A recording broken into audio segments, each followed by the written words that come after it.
నమస్కారం. సిటీ కృష్ణ తేజ వార్తలకు స్వాగతం. వార్తల్లోని ముఖ్యాంశాలను చూద్దాం. ఆంధ్రప్రదేశ్ సర్క్యులర్ ఎకానమీ మరియు వేస్ట్ రీసైక్లింగ్ పాలసీ 2025 to 2030 పై బ్రెయిన్ స్టార్మింగ్ సెషన్. సర్క్యులర్ ఎకానమీపై విస్తృత ప్రచారం చేయాలన్న ఆంధ్రప్రదేశ్ కాలుష్య నియంత్రణ మండలి చైర్మన్ కృష్ణయ్య.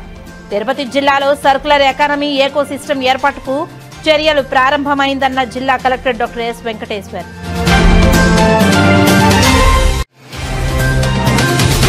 తిరుపతి రుయా హాస్పిటల్ అభివృద్ధి మండలి సమావేశంలో పలు అభివృద్ధి కార్యక్రమాలకు ఆమోదం ముద్ర. డిసెంబర్ మాసంలోపు క్రిటికల్ కేర్ యూనిట్ బిల్డింగ్ పూర్తి చేయాలని అధికారులకు ఆదేశాలిచ్చిన జిల్లా కలెక్టర్ డాక్టర్ ఎస్ వెంకటేశ్వర్. తన వంతు సహకారం అందిస్తానన్న ఎమ్మెల్యే ఆరణి శ్రీనివాసులు. అంగన్వాడీ టీచర్లు, ఏఎన్ఎంలకు విద్యార్థులకు భోజనానికి ముందు ప్రతిసారి ఎలా చేతులు శుభ్రం చేసుకోవాలి అనే విషయాలపై అవగాహన కల్పించాలి. గ్లోబల్ హ్యాండ్ వాషింగ్ డే సందర్భంగా హ్యాండ్ వాషింగ్ డే పోస్టర్లను విడుదల చేసిన తిరుపతి జిల్లా కలెక్టర్ డాక్టర్ ఎస్ వెంకటేశ్వర్.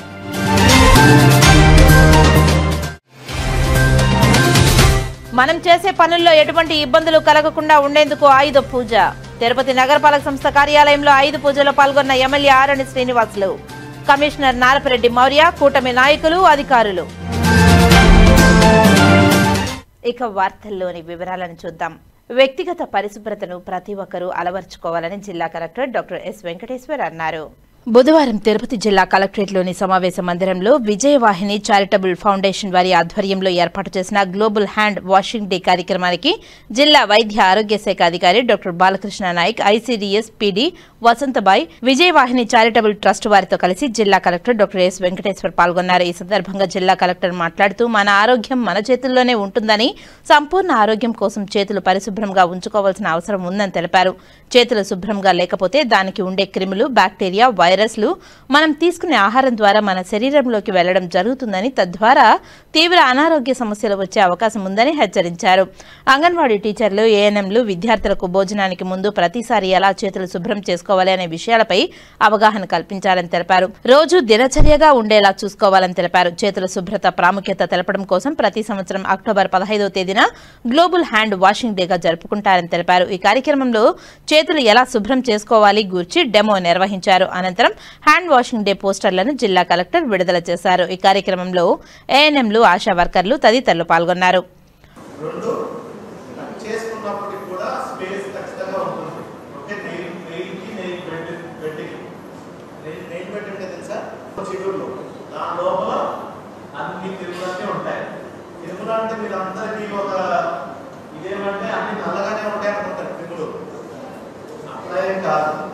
అంటే కనపడతాయి కదా, చూసినప్పుడే అనుకుంటాం కాదు, చాలా లోపల అంతా కూడా ఎదుర్కొని ఉంటాం. మనకు తెలియకుండా ఎక్కువ కూడా ఏదైతే మనం డీవార్మింగ్ చేశారు అందరూ, అది మెయిన్ వేర్లలోనే గోర్లోనే ఉంటుంది. వాటి గుడ్లు అన్ని అంటే ఈ భాషలో మీరు చెప్పాలి పిల్లలకి.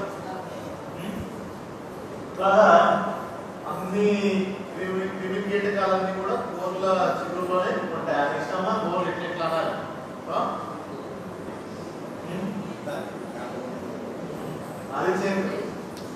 అరిచేతులు క్లీన్ అవుతాయి, ఈ పార్ట్ కూడా క్లీన్ అవుతుంది. ఎక్కువగా మడతలు ఉంటాయి కదా ఇక్కడ, అవి క్లీన్ అవుతాయి. మినిమం చేసి ఖచ్చితంగా కూడా అన్ని ఏ పార్ట్ ఆ పార్ట్కి మీరు ఎక్స్ప్లెయిన్ చేయగలిగితే పిల్లలకి అదొక యాక్టివిటీ కింద స్కూల్స్లో, అంగన్వాడీస్లో, అదేవిధంగా స్కూల్లో తినే ముందు చెప్పినట్టయితే వాళ్ళు దాన్ని అంటే యాక్టివిటీ కింద చేసుకొని చేస్తారు. దట్ ఈస్ యాక్టివిటీ అన్నమాట. సో తినే ముందు కూడా తిని అదర్ యాక్టివిటీ చేసిన తర్వాత, ఏదైనా గార్డెనింగ్ చేసిన తర్వాత మళ్ళీ ఇక్కడ పోయి తినే ముందని కాకుండా ప్రతిసారి కూడా చేయాలి. ఈ చిన్న ప్రాక్టీసెస్ హ్యాండ్ వాషింగ్ వల్ల ఎన్నో ఉపయోగాలు. Prevention is better than cure అని ప్రతిసారి మనం చెప్తాం. ఓకే, సో ఎన్నో జబ్బులు రాకుండా ఈ చిన్న హ్యాండ్ వాషింగ్ టెక్నిక్ అనేది వెరీ వెరీ క్రిటికల్, ఇంపార్టెంట్. మీరందరూ కూడా ఫీల్డ్లో పిల్లలకి అంగన్వాడీలో నేర్పిస్తే స్కూల్లో అలవాటు చేసుకుంటారు. ఓకే, నేను డాక్టర్ కాబట్టి నాకు స్టిల్ అంటే నేను 15 సెకండ్ 20 సెకండ్ అలవాటు అయిపోతే అలా చేస్తూ వచ్చాను. సో మీరు కూడా ఇప్పుడు డాక్టర్ సర్జరీ చేసుకుంటారు, ఒక 20 నిమిషాలు చేసుకుంటారు. ఓకే, మొత్తం చేతులు గీళ్ళు కాళ్ళు మొత్తం అంతా చేసుకున్నారు. అంతా నీట్గా చేసుకుంటే ఇటువంటి ఇప్పుడు కోవిడ్ టైంలో అందరూ అబ్జర్వ్ చేసుకుంటారు. భయపడిపోయి అందరూ గుర్తించేది 10 ఉంటాయి.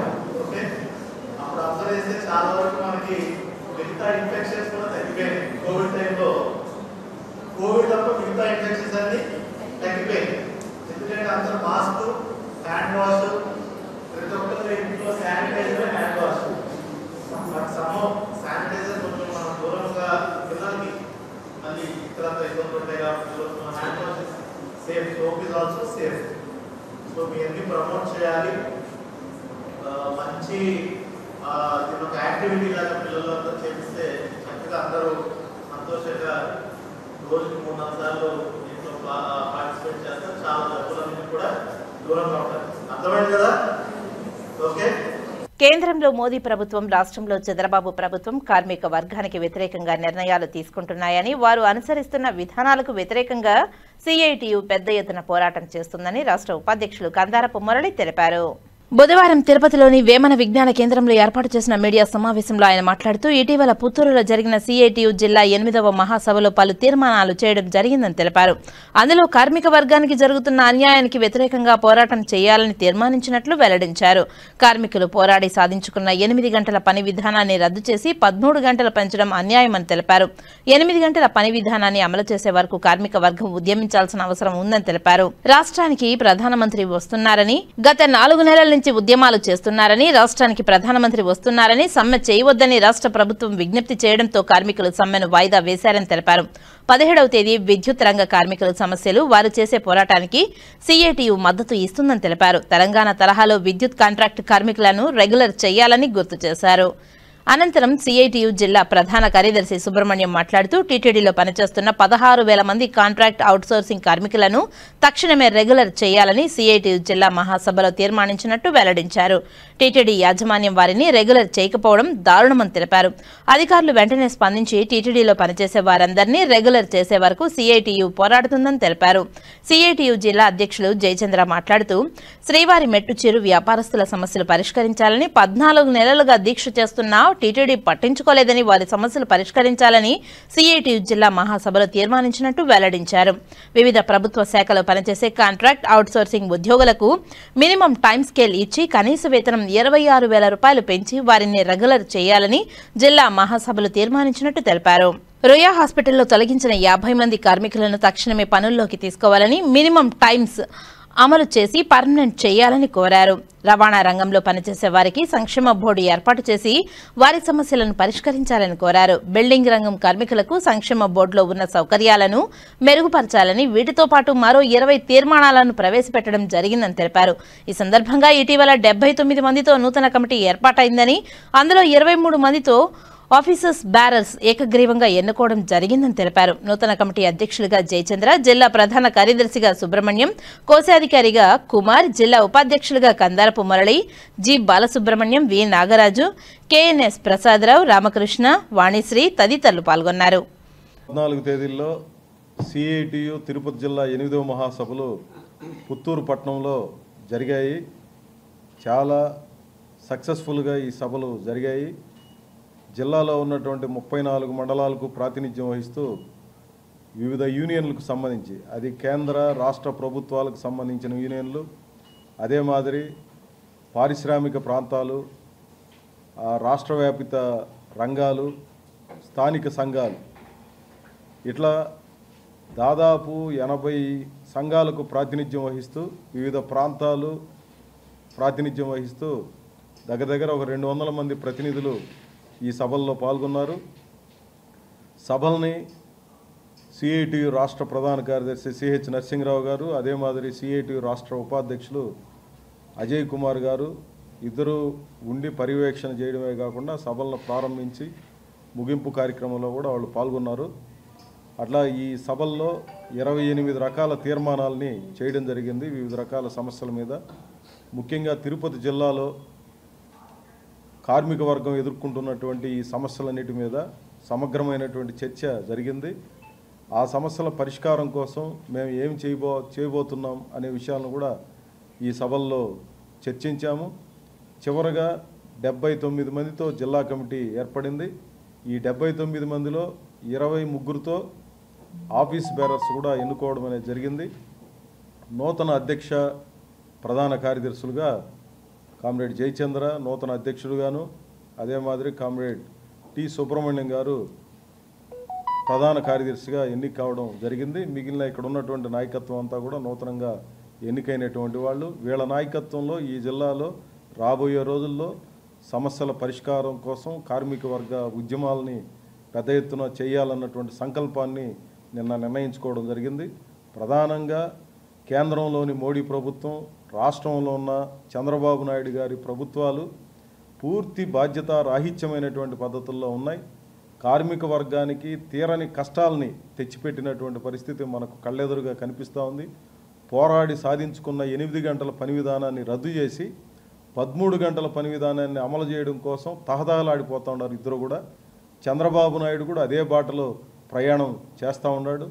ఈరోజు ఈ రాష్ట్రంలో హడావుడి తప్ప, గ్రాఫిక్స్ చూపించడం తప్ప నిజంగా సమస్యల పరిష్కారానికి తోడ్పడుతున్న పరిస్థితి ఏమాత్రం లేదు. దానికి ఉదాహరణే విద్యుత్ రంగంలో చేపట్టాలనుకున్నటువంటి సమ్మె. యావత్తు పర్మనెంట్ ఉద్యోగులు, కాంట్రాక్ట్ కార్మికులు, అవుట్సోర్సింగ్లో ఉండేవాళ్ళు, ఇతర అనేక రూపాల్లో ఉన్నటువంటి విద్యుత్ రంగంలో ఉన్నటువంటి వేలాది మంది ఉద్యోగులు ఈ రోజు నుంచి నిరవధిక సమ్మెలో వెళ్ళాలని చెప్పి నిర్ణయం తీసుకున్నారు. కానీ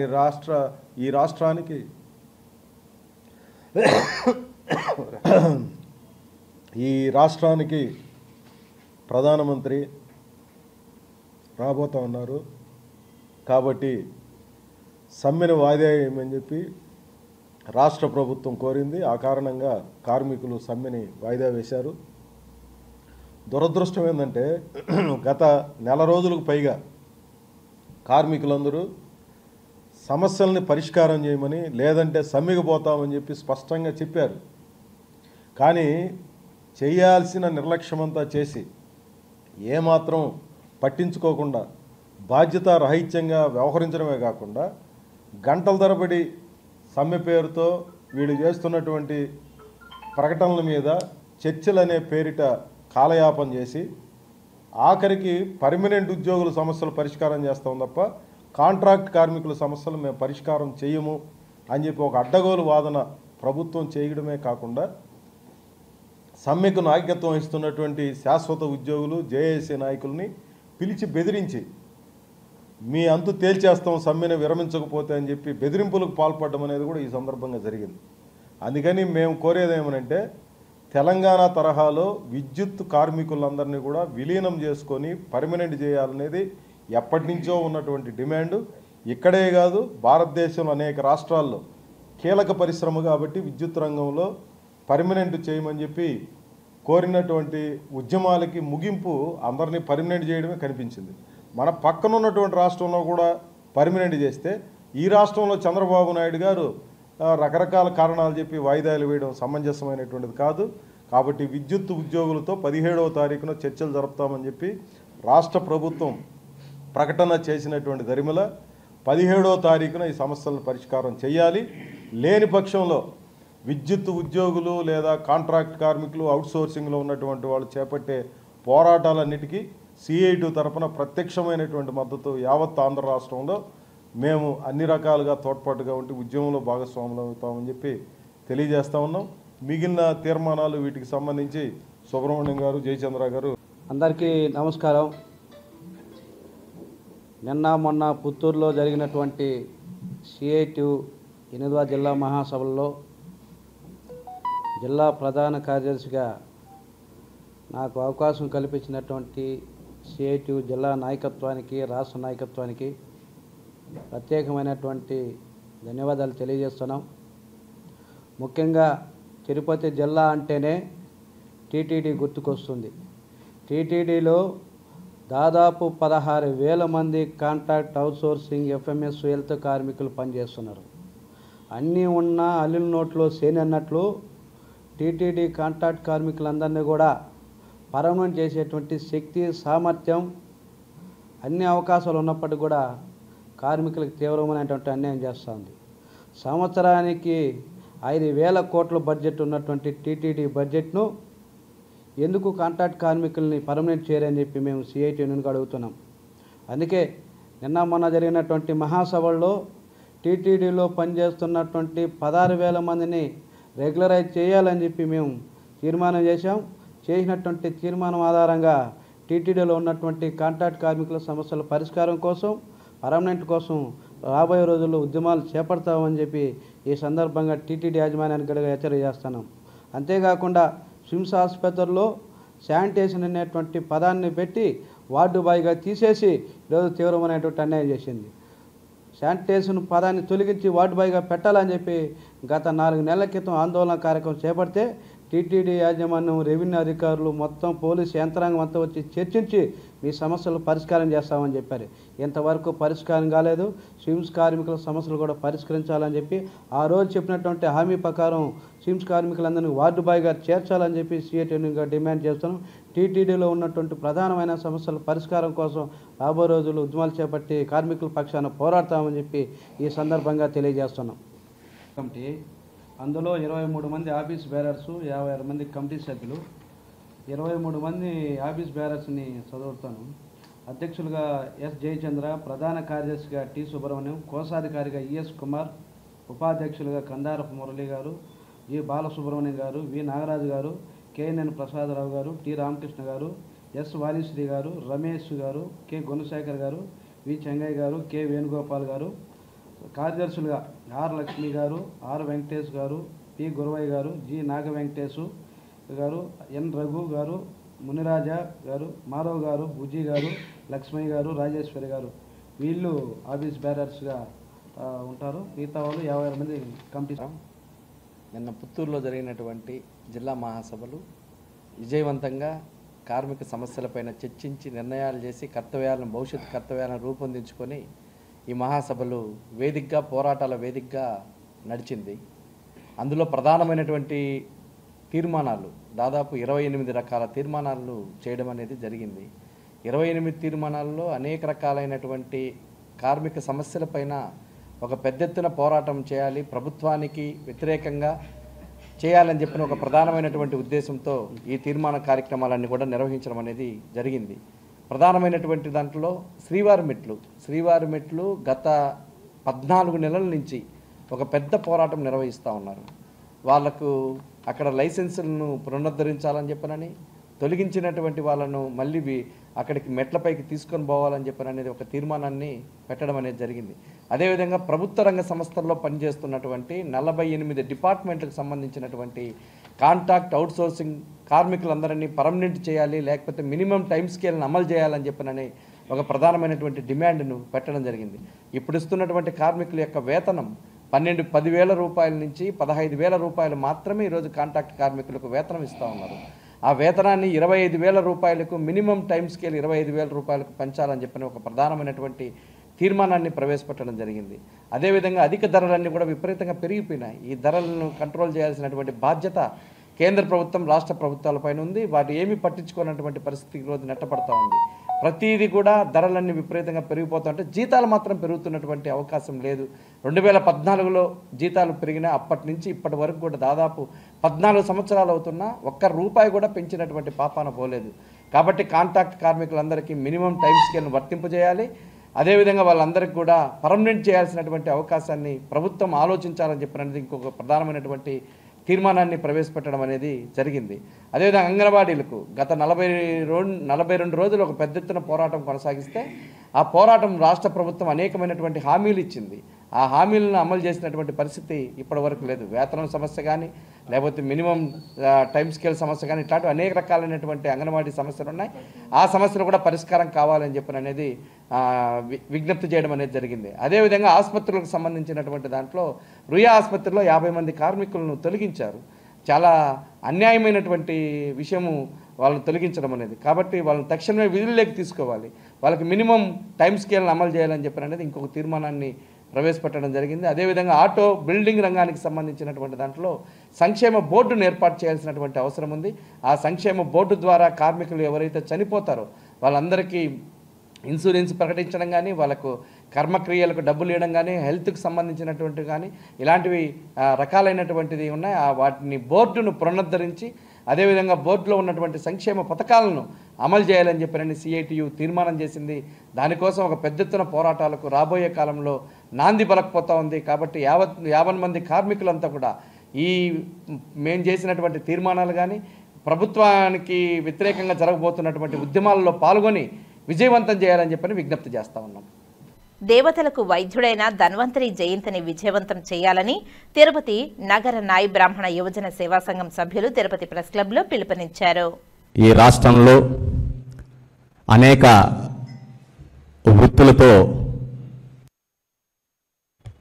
తాతగారైనటువంటి నాయ బ్రాహ్మణులు, మా తండ్రి గారు, మేము ఇట్ట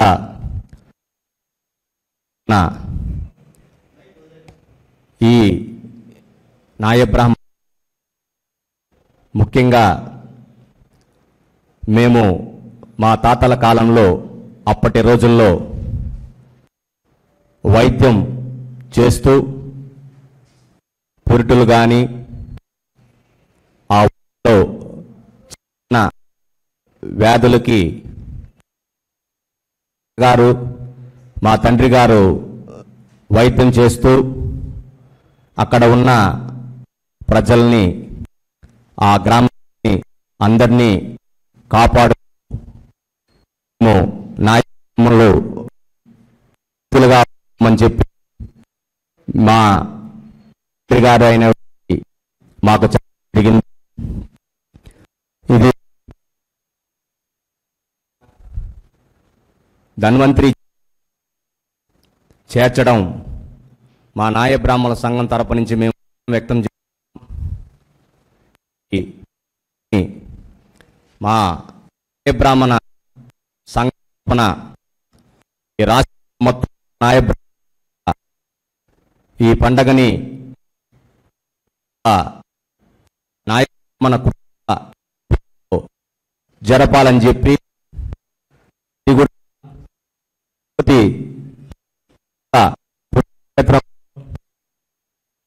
ఈ కార్యక్రమాన్ని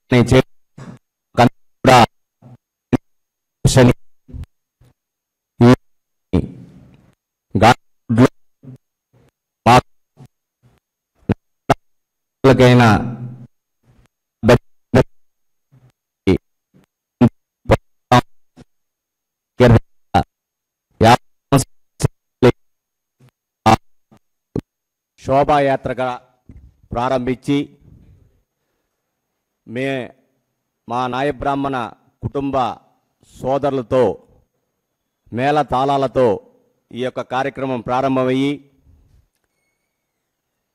అదే దారిలో వెళ్తూ గాంధీ భవన్ దగ్గర ఒక పెద్ద కార్యక్రమాన్ని ఏర్పాటు జరిగింది.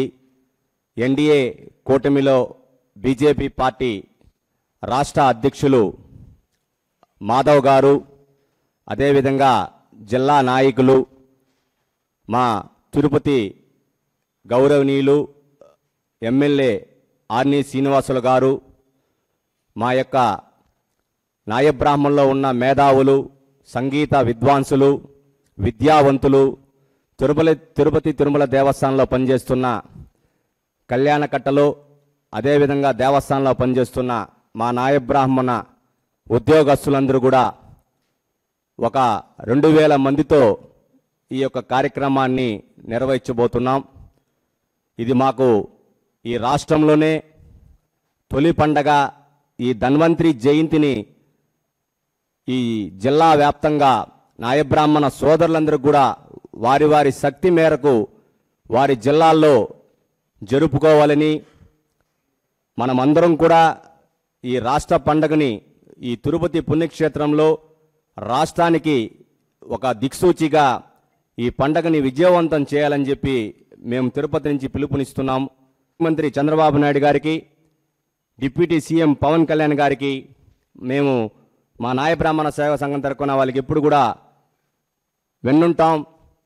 మేము వాళ్ళని ఎప్పుడు కూడా మా బీసీలు ఈ నాయ బ్రాహ్మణులకి సముచిత స్థానం కల్పించిన ఎన్డీఏ కూటమి పెద్ద ఉన్న నాయకులందరికీ కూడా నాయ బ్రాహ్మణ తరపున వాళ్ళకి కృతజ్ఞతలు తెలుపుతూ మీరందరూ ఈ తిరుపతి జిల్లాలో ఉన్న నాయ బ్రాహ్మణులందరూ కూడా గాంధీ రోడ్లో ఉదయం 8 గంటలకి ఈ యొక్క కార్యక్రమాన్ని ధన్వంతరి ఫోటో చిత్రపటానికి పూలమాలలు వేసి సంగీత కచేరీతో ప్రారంభించి అక్కడి నుంచి శోభయాత్రతో ప్రారంభమవుతుందని చెప్పి ఈ ఎలక్ట్రానిక్ మీడియా ప్రింట్ మీడియా ద్వారా అందరూ కూడా స్వచ్ఛందంగా మనము మూసేయాలని చెప్పి కోరుకుంటూ ప్రతి ఒక్కరూ వారి శ్రీమతితో వారి కుటుంబ సభ్యులతో అందరితో కూడా ఒక చీరని మేము ఒక 100 మంది మహిళలకి సాంప్రదాయంగా ఇవ్వబోతున్నాము.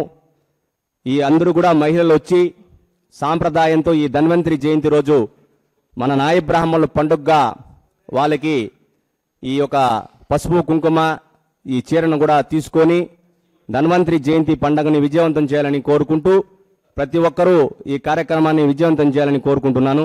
ఇప్పుడు మా నగర అధ్యక్షుడు యువజన సంఘం మునిశేఖర్ గారిని ఇక్కడికి వచ్చేసిన మీడియా మిత్రులకి అదేవిధంగా మా నాయ బ్రాహ్మణ సంబంధించిన ప్రతి ఒక్కరికి నా నమస్కారాలు తెలియజేసుకుంటున్నాను.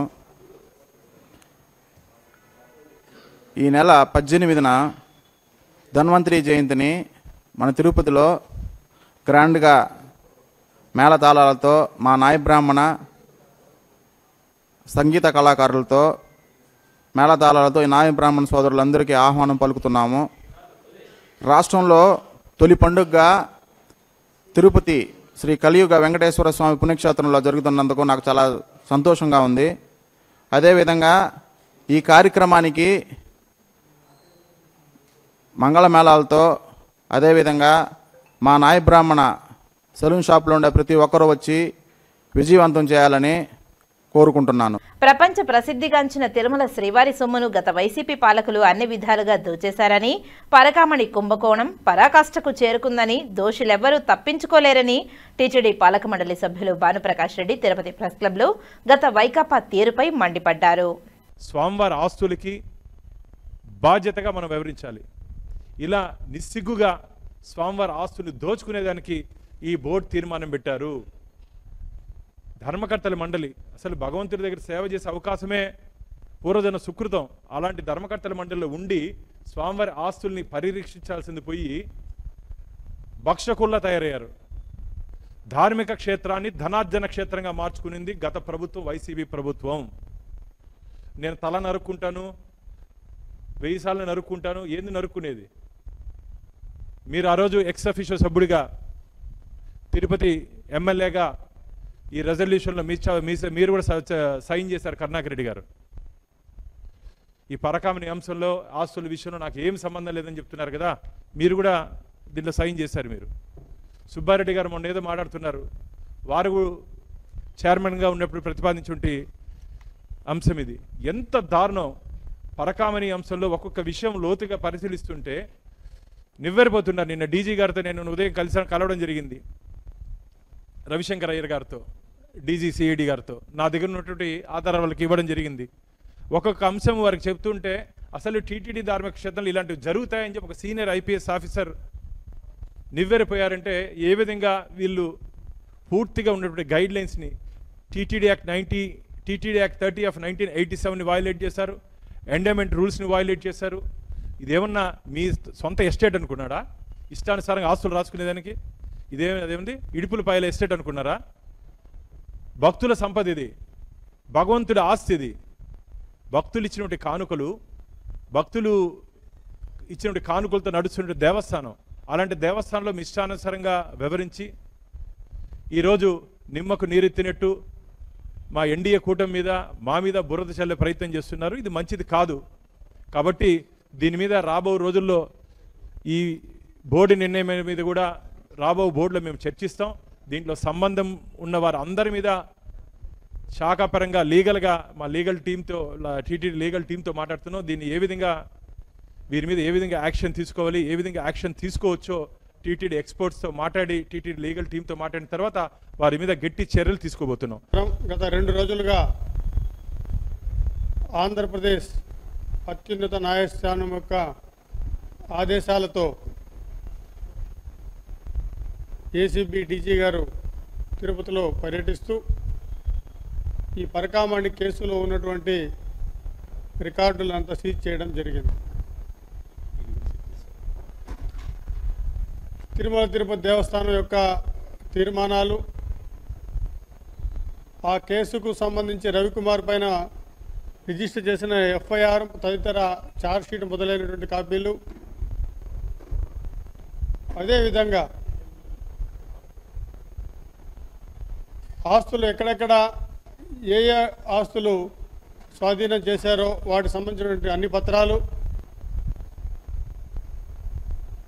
తిరుపతి కోర్టునకు సంబంధించి లోక్ అదాలత్కు పెట్టినటువంటి దరఖాస్తు, పిటిషను మరియు లోక్ అదాలత్ అవార్డు, తిరుపతి కోర్టులో ఈ ఎఫ్ఐఆర్ సంబంధించినటువంటి అన్ని రికార్డులు కూడా సీజ్ చేయడం జరిగింది.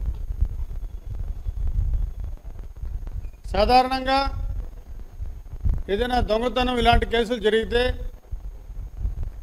చట్ట ప్రకారం ఆ సదరు ఆస్తి యొక్క యజమాని ఈ ఆస్తి నాది, ఈ దొంగ తిరిగి వాపసు ఇచ్చాడు, నేను రాజీ పోతానని చెప్పి చెప్పచ్చు. కానీ దొంగతనం చేయబడింది శ్రీవారి హుండీలో ఉన్నటువంటి బంగారు డాలర్లు, అంటే శ్రీవారి ఆస్తి. దానికి సంబంధించి తిరుమల తిరుపతి దేవస్థానం కార్యనిర్వహణ అధికారి అయినా, చైర్మన్ అయినా, సభ్యులైనా, అక్కడ పనిచేసేటువంటి విజిలెన్స్ అధికారులైనా ప్రతినిధులు మాత్రమే వారిని సంరక్షించేటువంటి బాధ్యత, అంతే తప్ప వారి ఆస్తికి యజమానులు కాదు. ఫిర్యాదు ఇచ్చేటువంటి అధికారము విజిలెన్స్ వారికి ఉందే తప్ప ఆ ఫిర్యాదును వెనక్కి తీసుకొని రాజీపోయేటువంటి అధికారం వారికి లేదు. దీంట్లో తిరుమల తిరుపతి దేవస్థానం అప్పటి చైర్మన్ దగ్గర నుంచి బోర్డు సభ్యులు, అప్పుడున్నటువంటి అధికారులు, విజిలెన్స్ డిపార్ట్మెంట్ అధికారులు, పోలీస్ అధికారులు కూడా అందరూ పాత్ర వహిస్తున్నట్టు అర్థమవుతుంది. కాబట్టి వారందరిపైన కూడా ఈ ఏసీబీ రికార్డులు సీజ్ చేసిన తర్వాత వారందరిపైన కూడా చర్య తీసుకోవాలి. ఎందుకంటే అందరి పాత్ర ఉంది. కొన్ని వందల కోట్ల ఆస్తి అన్యాక్రాంతమైంది. అంటే టీటీడీకి 14 కోట్లు రాసిచ్చారు, మిగతా ఎన్ని కోట్లు వాళ్ళ యొక్క సొంతానికి తీసుకొని ఒక నిందితుడిని, దొంగతనం చేసిన వ్యక్తిని సులభంగా వదిలేశారో మనం చూస్తున్నాం. దీంట్లో కోర్టు యొక్క నిర్లక్ష్యం కూడా ఉంది. ఈ విషయంగా కూడా రాష్ట్ర హైకోర్టు పూర్తి స్థాయిలో విచారిస్తుందని ఆశిస్తున్నాం.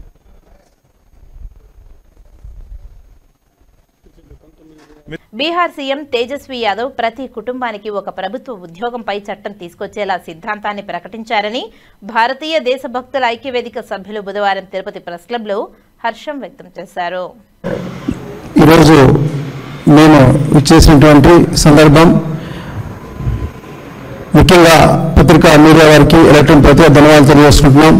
మానవుడు పుట్టినప్పటి నుంచి నేటి వరకు కొన్ని వందల వేల సంవత్సరాల నుంచి మనిషి నిత్యం డబ్బు కోసం, అధికారం కోసం కొట్టుకుంటున్నారు, చనిపోతున్నారు, చూస్తూనే ఉన్నాం. కానీ మా వంతుగా మేము విద్యార్థి స్థాయి నుంచి ప్రభుత్వ ఉద్యోగ చట్టం అనే సిద్ధాంతాన్ని తయారు చేసి గత 25 సంవత్సరాల నుంచి 30 సంవత్సరాల నుంచి ఈ మానవుడు భూమి మీద పుట్టినప్పటి నుంచి చనిపోయేంత వరకు ప్రభుత్వ ఆర్థిక రక్షణలో ఉండాలని, దానికి సంబంధించి విశ్వశాంతి ప్రభుత్వ ఉద్యోగ చట్టం సిద్ధాంతాన్ని తీసుకొచ్చి దాన్ని అన్ని రాజకీయ పార్టీలు ఇవ్వడం జరిగింది.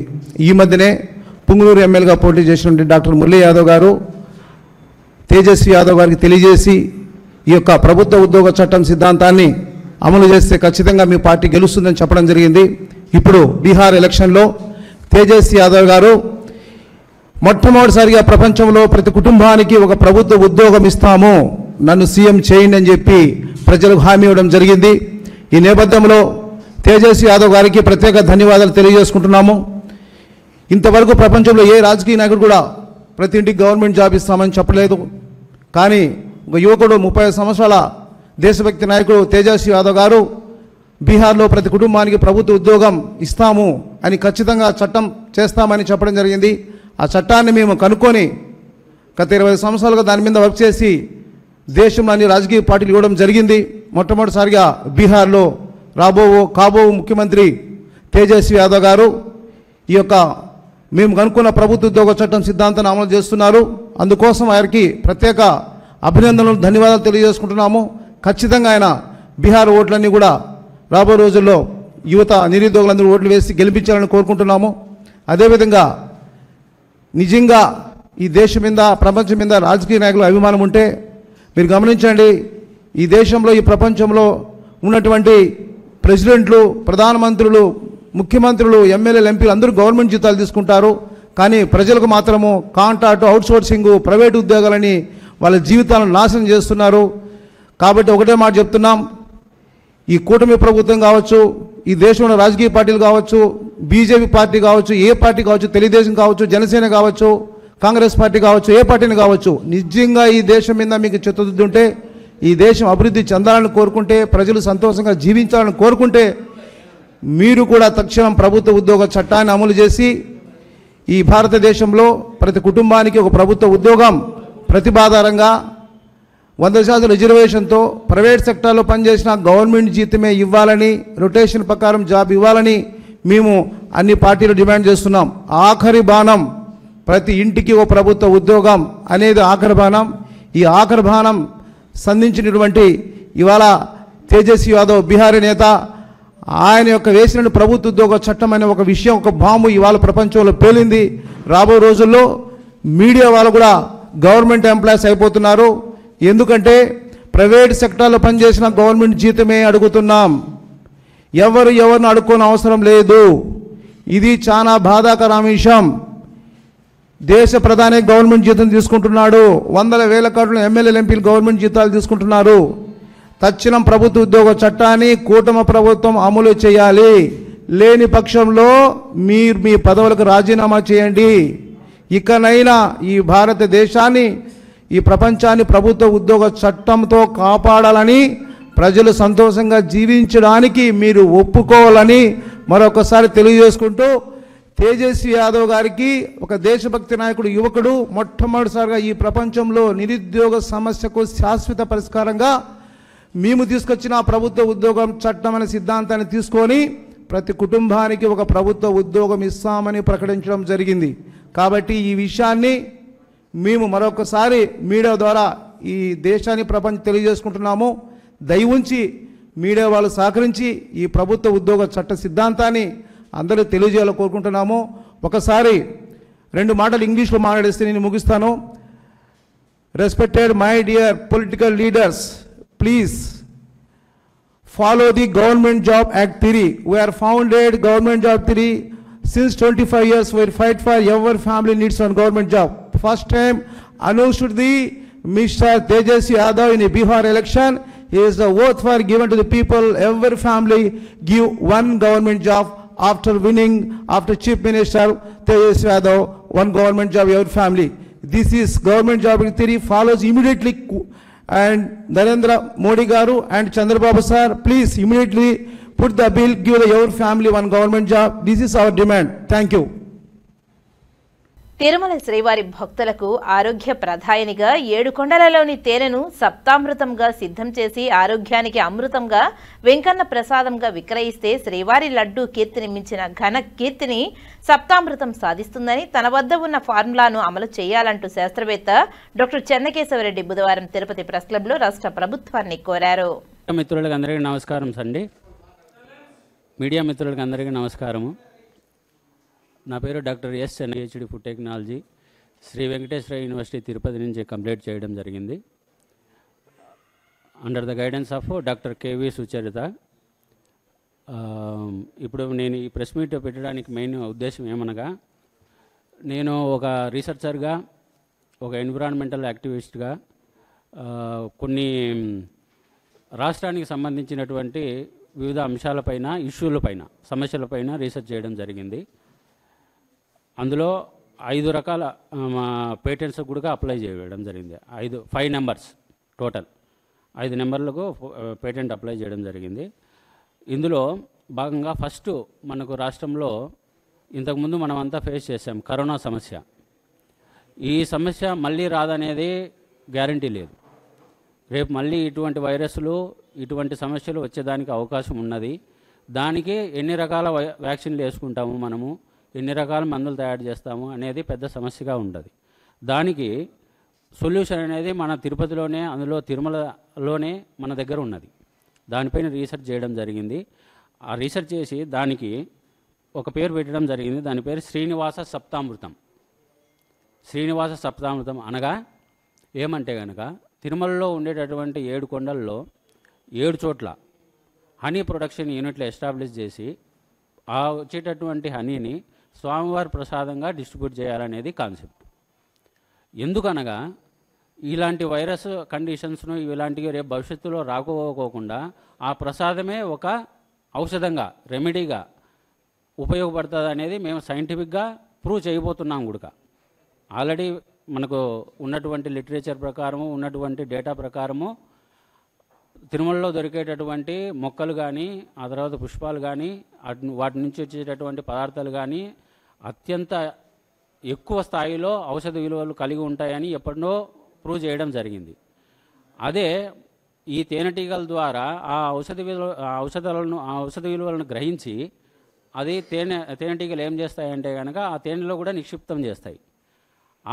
ఆ ప్రొడ్యూస్ అయినటువంటి హనీని వచ్చేటటువంటి భక్తులకు, ముసలి వాళ్లకు, ఇట్లా జబ్బులు ఉండేటటువంటి వ్యక్తులకు ఒక 5 గ్రాములు 10 గ్రాములు ప్యాకెట్గా వాళ్లకు ఇవ్వడం జరిగితే రేపు భవిష్యత్తులో ఇటువంటి వైరల్ ఇన్ఫెక్షన్ నుంచి వాళ్ళు ఓవర్కమ్ అవుతారు, బయటపడతారు అనేది ఈ ప్రాజెక్ట్ యొక్క ముఖ్య ఉద్దేశం. ఇందులో టీటీడీకి వచ్చేటటువంటి బెనిఫిట్ ఏమనగా తిరుపతి దేవస్థానంలో పైన కొండల్లో బయోడైవర్సిటీ, తేనెటీగల పెంపకం వలన బయోడైవర్సిటీ మొక్కలలో కొత్త జాతులు ఏర్పడేదానికి అవకాశం ఉంటుంది. ఒకటి, అందులో టీటీడీ డబ్బులు ఖర్చు పెట్టేటటువంటి అవసరం ఉండదు. ఎందుకనగా మనకు సెంట్రల్ గవర్నమెంట్ స్కీమ్ కింద నేషనల్ హనీ మిషన్ అనేటటువంటి ఒక ప్రాజెక్టు రన్ అవుతుంది. ఆ ప్రాజెక్టు కింద దాదాపు ఇప్పటికీ ఉన్నటువంటి డబ్బులు 1000 కోట్ల రూపాయలు.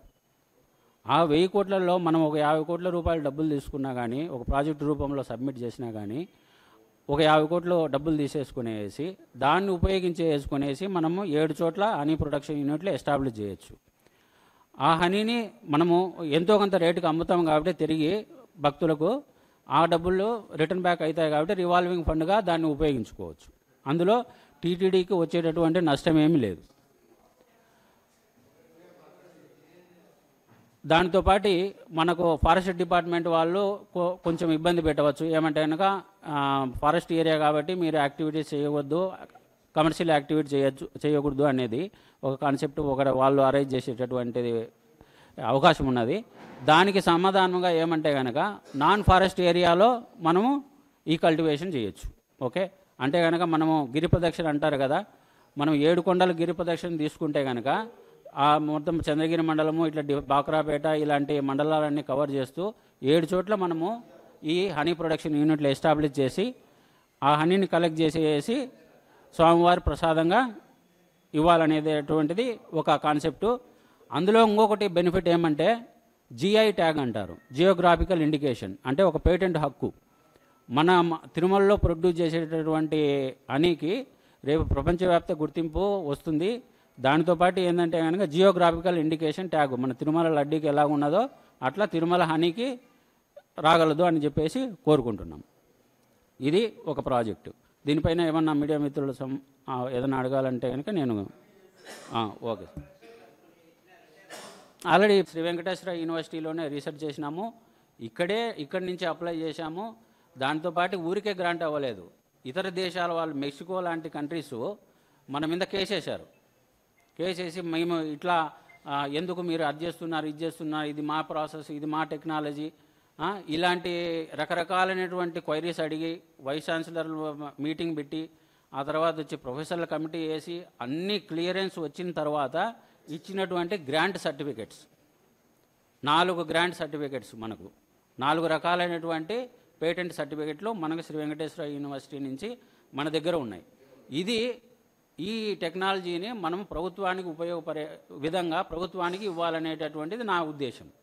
అలా కాకుండా ఇవి ప్రైవేట్ వ్యక్తుల దగ్గరికి వెళ్ళాయంటే కనుక ఇమ్మీడియట్గా ఆ రేట్లు కానీ మిగతాటి కానీ పెరిగేటటువంటి అవకాశం ఉన్నది. కాబట్టి మీ ముఖంగా ప్రభుత్వానికి నా యొక్క విన్నపం ఏమనగా ఈ పేటెంటెడ్ టెక్నాలజీని ఉపయోగించి రాష్ట్ర ప్రయోజనాలకు ఉపయోగపడే విధంగా ఉపయోగంగా తీసుకెళ్లాలనేటటువంటిది నా యొక్క ఉద్దేశం. పేటెంటెడ్ టెక్నాలజీ ఏమనగా CGP శాండ్ టెక్నాలజీ అని చెప్పేసి డెవలప్ చేయడం జరిగింది. అంటే కనుక condition graded and packed sand technology. ఇప్పుడు మనము రాష్ట్రం ఆల్రెడీ ఇబ్బందులు పడుతూ ఉన్నది శాండ్ రిలేటెడ్ ఇష్యూస్, ఎన్నో రకాలైనటువంటి ఇష్యూస్ ఉన్నాయి. ఏమనగా ఈ CGP శాండ్ టెక్నాలజీ అంటే కనుక మనకు దొరికేటటువంటి ఇసుకను ఒక సిస్టమేటిక్గా ఒక ప్రాపర్గా ఉపయోగించుకునేసి కన్స్ట్రక్షన్లో ఉపయోగించాలనేది కాన్సెప్ట్. ఇప్పుడు ప్రజెంట్ చూసుకుంటే కనుక మనం ఒక చిన్న కన్స్ట్రక్షన్, ఒక కిటికీ కానీ ఒక వాకిలి కానీ కన్స్ట్రక్షన్ చేసుకోవాలంటే మనకు ఎంత కావాలంటే అంత సిమెంట్ అవైలబుల్గా ఉంది, కానీ ఇసుక ఆ విధంగా అవైలబుల్గా లేదు. కానీ అది అవైలబుల్గా ఉండేటటువంటి ఇసుక కూడా అంత క్వాలిటీ లేనటువంటిది. వాళ్ళు వాటర్ యాడ్ చేయడము, ఆ తర్వాత వచ్చి మట్టి యాడ్ చేయడము, ఇలాంటి రకరకాలైనటువంటి అడల్ట్రేషన్ జరుగుతుంది. అడల్ట్రేషన్ అంటారు. ఆ అడల్ట్రేషన్ నుంచి ఓవర్కమ్ అయ్యే విధంగా ఉండేటటువంటి టెక్నాలజీ. అంటే కనుక ఇప్పుడు సిమెంట్ మీకు ఏ విధంగా అయితే అవైలబుల్గా ఉంటుందో పరిశుద్ధమైనటువంటి ఇసుక సేమ్ అదే మాదిరి బ్యాగుల ఫామ్లో రెడీ టు యూజ్ ఫామ్లో అవైలబుల్గా ఉంటుంది. అది CGP శాండ్ టెక్నాలజీ. దాంతోపాటు ఏమంటే కనుక మనము డిజర్టిఫికేషన్ రిస్క్ అంటే కనుక ఎడారి అయిపోయేటటువంటి కొన్ని జిల్లాలు ఉన్నాయి ఇప్పుడు. అంటే కనుక నీళ్లు అసలు అవైలబిలిటీ లేనటువంటి జిల్లాలు ఉన్నాయి, ప్రాంతాలు ఉన్నాయి. అటువంటి ప్రాంతాలలో అటువంటి జిల్లాలకు ఉపయోగపడే విధంగా కొన్ని రకాలైనటువంటి ఎడారి మొక్కలను ఐడెంటిఫై చేసి ఆ ఎడారి మొక్కలను అక్కడే కల్టివేట్ చేసి దాని నుంచి బయో ఇథనాల్ ప్రొడక్షన్ చేసేటటువంటి టెక్నాలజీకి పేటెంట్ తీసుకోవడం జరిగింది. ఇది పేటెంట్ కమర్షియల్ వాల్యూ, ఇది ఇంటర్నేషనల్ మార్కెట్లో తీసుకుంటే కనుక కొన్ని 100 కోట్లు విలువ చేస్తుంది. ఇదే మనం ఇవ్వచ్చు, ఏది ప్రైవేటు వ్యక్తులకు మిగతా వాళ్ళకి ఇవ్వచ్చు. కానీ వాళ్ళకి ఇవ్వడం వల్ల ఏమవుతుందంటే కనుక మన దేశంలో ఉపయోగించుకోకుండా వాళ్ళు ఇతర దేశాలలో ఉపయోగించుకొని ఇక్కడ ప్రొడక్షన్ చేసేటటువంటి సమస్య తలెత్తబోతోంది. కాబట్టి మనం మన రాష్ట్ర ప్రభుత్వానికే ఈ టెక్నాలజీస్ అన్ని ట్రాన్స్ఫర్ చేయాలనేటటువంటిది నా యొక్క ఉద్దేశం. విధంగా ఎటువంటి లాభాపేక్ష లేకపోకుండా ప్రభుత్వానికి ఇవ్వదలుచుకున్నాను. ప్రభుత్వం దయచేసి ఎవరినైనా ఒక ఆఫీసర్ను ఈ టెక్నాలజీ కమర్షియలైజేషన్కు ఒకరిని నియమిస్తే కనుక ఆ ఆఫీసర్ ద్వారా ముఖ్యమంత్రి గారికి, డిప్యూటీ మినిస్టర్ గారికి ఈ ప్రపోజల్లో మేము పంపించేదానికి సిద్ధంగా ఉన్నామని చెప్పేసి మీ పాత్రికేయుల సమక్షంలో నేను కోరుకుంటున్నాను. జాయింట్ కలెక్టర్గా పనిచేసి పరిశ్రమల శాఖ డైరెక్టర్గా బదిలీ అయిన శుభం బన్సల్, అలాగే బదిలీపై ఢిల్లీ వెళ్తున్న సబ్ కలెక్టర్ రాఘవేంద్ర మీనా చేసిన సేవలు ఎనలేనివని, జిల్లాలో సమర్థవంతంగా పనిచేశారని తిరుపతి జిల్లా కలెక్టర్ డాక్టర్ ఎస్ వెంకటేశ్వర్ కొనియాడారు. మంగళవారం సాయంత్రం తిరుపతి కలెక్టరేట్లోని సమావేశ మందిరంలో పరిశ్రమల డైరెక్టర్గా బదిలీపై వెళ్తున్న జాయింట్ కలెక్టర్ శుభం బన్సల్, బదిలీపై ఢిల్లీకి వెళ్తున్న రాఘవేంద్ర మీనాకు ఆత్మీయ వీడ్కోలు సమావేశం municipal commissioner N Maurya, DRO నరసింహులతో కలిసి తిరుపతి జిల్లా కలెక్టర్ డాక్టర్ ఎస్ వెంకటేశ్వర్ అధ్యక్షతన కలెక్టరేట్లో సమావేశ మందిరంలో ఏర్పాటు చేశారు. ఈ సందర్భంగా జిల్లా కలెక్టర్ మాట్లాడుతూ జాయింట్ కలెక్టర్ మంచి మనసున్న వ్యక్తి అని, వారు సమర్థవంతంగా జాయింట్ కలెక్టర్గా తమ బాధ్యతలు నిర్వహించడం జరిగిందని తెలిపారు. క్లిష్టమైన తిరుపతి జిల్లాలో రెవెన్యూకు సంబంధించి భూ సమస్యలపై పరిష్కార దిశగా ఎంతో కృషి చేశారన్నారు. కష్టపడ్డారని తెలిపారు. భూ సమస్యలకు సంబంధించి ఎక్కడ ఎక్కువ మంది లబ్ధి పొందుతారు అలాంటి విషయాలపై క్షుణ్ణంగా పరిశీలించి పరిష్కారం చూపారని తెలిపారు. జిల్లాకు రాష్ట్ర ముఖ్యమంత్రి, ఇతర వీఐపీలు సందర్శనకు వచ్చినప్పుడు ఎలాంటి ఇబ్బందులు లేకుండా జాయింట్ కలెక్టర్ ఎంతో సపోర్టుగా ఉన్నారని అన్నారు. ఫైల్స్ విషయంలో ఎలాంటి పొరపాట్లు కనిపించకుండా డ్రాఫ్టింగ్ చాలా అద్భుతంగా చేశారని, వాటి మీద నైపుణ్యం కలిగి ఉన్నారని తెలిపారు. జిల్లాలో శ్రీ సిటీ, నాయుడుపేట సెజ్, క్రీసిటీ పనులను పరిష్కరించారని తెలిపారు. ఎవరిని ఎక్కడా నొప్పించకుండా చాలా పరిపక్వతతో పరిపూర్ణంగా జిల్లాలో పనిచేశారని, ఎలాంటి కల్మషము లేని వ్యక్తి అని తెలిపారు. పీజీఆర్ఎస్కు సంబంధించి అర్జీదారుల ఇంటి వద్దకే నేరుగా వెళ్లి వారి సమస్యలకు పరిష్కారం చూపిన గొప్ప దయగల వ్యక్తి అని తెలిపారు. వారి పనితీరును రాష్ట్ర ప్రభుత్వం గుర్తించి పరిశ్రమల శాఖ డైరెక్టర్గా నియమించడం చాలా గొప్ప విషయమని, ఇరువురికి అంతా మంచి జరగాలని కోరుకున్నారు. చిన్నవాడు కాబట్టి సబ్ కలెక్టర్ గారి గురించి మాట్లాడతాను. నేను జాయిన్ అయిన తర్వాత వితిన్ 1 మంత్లో ఆల్ 3 ఆఫీసర్స్ ఇక్కడ మున్సిపల్ కమిషనర్ కానీ, జాయింట్ కలెక్టర్ గారు కానీ అండ్ 1 మంత్ అటు ఇటుగా సబ్ కలెక్టర్గా వచ్చారు. నిజంగా I was very happy and fortunate to have such a very energetic and enthusiastic team. వేరే ఏ జిల్లా కలెక్టర్కి కూడా అందరూ యంగ్ ఆఫీసర్స్, మోటివేటెడ్ ఆఫీసర్స్ రావడం అనేది లేదు. ఇన్ఫ్యాక్ట్ ఓన్లీ తిరుపతి జిల్లాలోనే 5 ఐఏఎస్ ఆఫీసర్లు including trainee collector district administration పరిధిలో ఉండడం అనేది కలెక్టర్గా చాలా పెద్ద అసెట్. ఈ జిల్లాకు కూడా రిక్వైర్మెంట్ ఉంది అండ్ గవర్నమెంట్ కూడా అది గుర్తించి యంగ్ ఆఫీసర్స్ని, మోటివేటెడ్ ఆఫీసర్స్ని ఇవ్వడం అనేది కూడా మా అదృష్టం. రాఘవేంద్ర జాయిన్ అయిన దగ్గర నుంచి కూడా ముందుగా ట్రైనింగ్ అయిపోయిన వెంబటే, ట్రైనింగ్కి ముందే నాకు ఇక్కడ గూడూరుకి రాకముందే రాఘవేంద్ర నాకు బాగా పరిచయం. We both play for the same cricket team of IAS cricket league. So అప్పుడే నాకు అప్పటి నుంచే పరిచయం ఉంది. So very down to earth ఉంటాడు, వెరీ అంటే హార్డ్ వర్కింగ్ నేచర్ అండ్ సీనియర్స్తో కూడా, సుపీరియర్ ఆఫీసర్స్తో కూడా చాలా వాళ్ళ ఇచ్చే ఇన్స్ట్రక్షన్స్ కానీ చెప్పేటువంటిది చాలా అంటే వెంటనే అర్థం చేసుకొని చేయగలిగిన పని అయితే వెంటనే చేస్తాడు. I wish you both all the very best and very happy married life. And then coming to my joint collector, first of all I'll feel really void because every day both of us speak at least more than 2-3 hours minimum.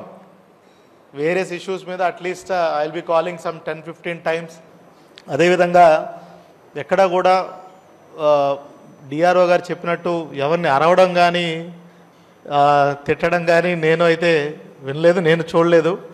But small వర్డ్స్లో తనకు వచ్చిన తెలుగులో చాలా 3-4 వర్డ్స్లోనే heal communicate is intent.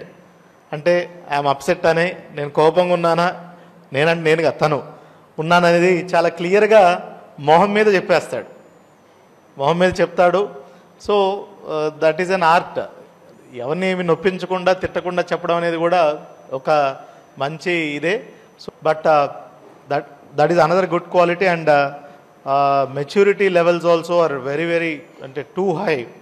So ఏ సిచ్యువేషన్లో ఎట్లా ఉండాలి, ఎవరితో ఎట్లా మాట్లాడాలి, ఎంతవరకు తన పరిధి ఉంది, ఆ పరిధి దాటి నేను వెళ్ళకూడదు అనేది, ఈవెన్ ఇంక్లూడింగ్ హైరార్కీలో కూడా ఎప్పుడు కూడా సబ్మిసివ్గా ఉంటాడు. I do not expect as collector సబ్మిసివ్గా ఉండమని నేను పర్సనల్గా కోరుకోను. But that is is innate character. So అలా మాట్లాడుకుంటూ పోతే we'll truly I definitely will miss him.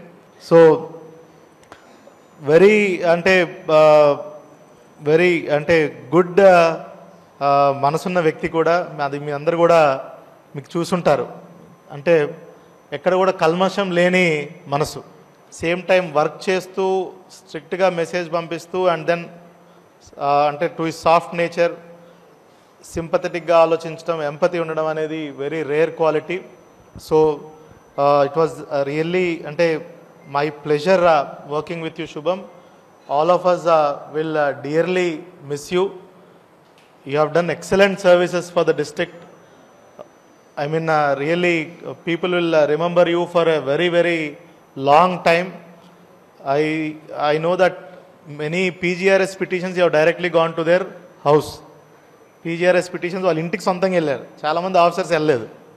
As IAS officer వెళ్ళడం అనేది నిజంగా అలాంటి స్మాల్ గెస్చర్స్ పబ్లిక్లో గవర్నమెంట్ మీద అంటే పాజిటివ్ ఇమేజ్ కోసం కాదు, ధైర్యాన్ని ఇస్తుంది, నమ్మకం ఇస్తుంది. ఒక ఐఏఎస్ అధికారి డైరెక్ట్గా పీజీఆర్ఎస్లో వచ్చిన పిటిషన్కి ఇంటికి వెళ్ళారు అనేది అంటే గుడ్ గెస్చర్. సో అలాంటి ఎన్నో మంచి పనులు చేసావు. డిస్ట్రిక్ట్ విల్ ఆల్వేస్ బీ అంటే will have fond memories for your work. On one hand I'm very sad అని చెప్పాలి. I will be really missing you because not only on a professional note, on a personal note also I think daily we were multiple hours we have spent in our work. So but I am very happy that you have got such a good post. I know that you will do justice and అంటే beyond expectations ఆ పోస్ట్లో నువ్వు చేస్తావని నాకైతే పూర్తి నమ్మకం ఉంది. So we wish you all the very best. So we wish you all the very best. Thank you once again. Joint collector మాట్లాడుతూ జిల్లాలో తాను జాయింట్ కలెక్టర్గా బాధ్యతలు చేపట్టినప్పటి నుండి జిల్లా కలెక్టర్ ఎంతో ప్రోత్సాహాన్నిస్తూ సూచనలు సలహాలు ఇచ్చి నాయకత్వంతో ముందుకు నడిపించారని కలెక్టర్కు ధన్యవాదాలు తెలిపారు. తిరుపతి జిల్లా క్లిష్టమైన జిల్లా అని చాలా ఛాలెంజింగ్గా తీసుకుని ఈ జిల్లాలో పనిచేయడం జరిగిందని తెలిపారు. రెవెన్యూకు సంబంధించి white land corrections, mutation, railway, national highway pending పనులకు సంబంధించిన అన్ని విషయాల్లో సమర్థవంతంగా పనిచేయడానికి సంబంధిత రెవెన్యూ అధికారులు చాలా తోడ్పాటును అందించారని వారందరికీ పేరు పేరున కృతజ్ఞతలు తెలిపారు. గూడూరు సబ్ కలెక్టర్ మాట్లాడుతూ గూడూరు డివిజన్లో భూ సంబంధిత విషయాలపైన జిల్లా జాయింట్ కలెక్టర్ సూచనల మేరకు పలు సమస్యలను పరిష్కరించేలా ముందుండి నడిపించారని తెలిపారు. జాయింట్ కలెక్టర్కు పరిశ్రమల డైరెక్టర్గా పదవి రావడం చాలా సంతోషమని, వారికి అంతా మంచి జరగాలని ఆకాంక్షించారు. Thank you all of you for attending this moment. It's a big thing for me and a special thing for me that God gave me opportunity to work in this district twice, not only once. I have come twice. It's a rare thing also. Usually it does not happen in any officer's tenure doing the same thing twice. Somehow I got the opportunity and I am blessed for it. All my thanks for being in this tenure, for somewhat completing this tenure, go to Collector sir. 100%. From first day itself, Collector sir offered me the same chair that he used to sit on in his chamber, similar chair. It's a very minute thing, but it's a very big thing for a joint collector. Same kind of chair which sir used to sit on was placed for me. And sir, I hope, I've never taken advantage of it. I would never assume so, sir. But that is the kind of respect and trust you have given me. So I will always be grateful to you for that. I will be grateful to you how to deal with our subordinates. I have learned that from you. Tried to learn from our subordinates how to deal with them, how to deal with our the people around us, sir. You have always helped me, sir, professionally also, sir. And so whatever I could achieve, this system could achieve, was because we trusted in you. Whatever vision you showed us, we had trust in it, sir, and we could take it forward. I would have liked to work under your guidance and leadership for some more time, sir, but probably again in Vijayawada or someplace else it will happen, sir. It's a long tenure, but on personal life also, sir, you have always supported me. It's a big thing. From the place I was coming, my family life was in some issues when I joined this district, but you being there, I could work with the confidence that I will have no restrictions, sir. You always told me to keep my family first, to attend to them, and I could work with that confidence, and I'm very, very thankful to you for that, sir. And I will hope shortly, in some time, I can get maturity like you, sir, like what you said. Handling some of the affairs, I hope it comes with more experience, sir. But I am really thankful for how you saved me multiple times, sir. Not only me, sir, many other officers I have seen. We must be grateful for that, and I really hope I get to work under your guidance again. Thank you very much, sir. ముఖ్యంగా విషయం అంటే మన Priyatham joint collector గారికి farewell. So దీనికోసం నేను ఇప్పుడు వచ్చిన తర్వాత జాయింట్ కలెక్టర్ గారుతో నేను మాట్లాడాను. Sir has always been very understanding and supportive in the way, because అదే బయట రాష్ట్రం నుంచి వచ్చిన తర్వాత మీకు ముందుగా లాంగ్వేజ్ ప్రాబ్లం వస్తుంది, రెండవది రెవెన్యూలో కూడా మీకు 2-3 నెలలు కావాలి అంటే ప్రాపర్గా అర్థం రావడం, తర్వాత ఎలా మనం ఫైల్ మూవ్ చేయడం. సో దీంట్లో firstly sir he's guided a lot. Second, that support అంటే there he's sometimes files will be delayed, sometimes something will not be on time. అప్పుడు కూడా sir will guide and sir will ensure that ఆ పని మనం ప్రాపర్గా చేయడం. One more thing is, ఇక్కడ ముఖ్యంగా తిరుపతిలో కొన్ని విలేజెస్లో రెవెన్యూ రికార్డ్ మిస్సింగ్ ఉంది. సో ఎలాంటి విలేజెస్కి ఫైల్ చేసినప్పుడు I'll always have that fear that whether అది నేను చేస్తున్నది కరెక్ట్గా ఉందా లేదా, is there some other angle. అప్పుడు sir will say only one thing, I am there, మీరు you just send your file. If at all anything will be there, I am here, I'll be able to tell you what is wrong. So adi anni that kind of support, for that sir, I am really grateful to you sir. Apart from that, on personal level also sir has been very helpful in except revenue, other these subjects also. So for all these things sir, I am really thankful sir.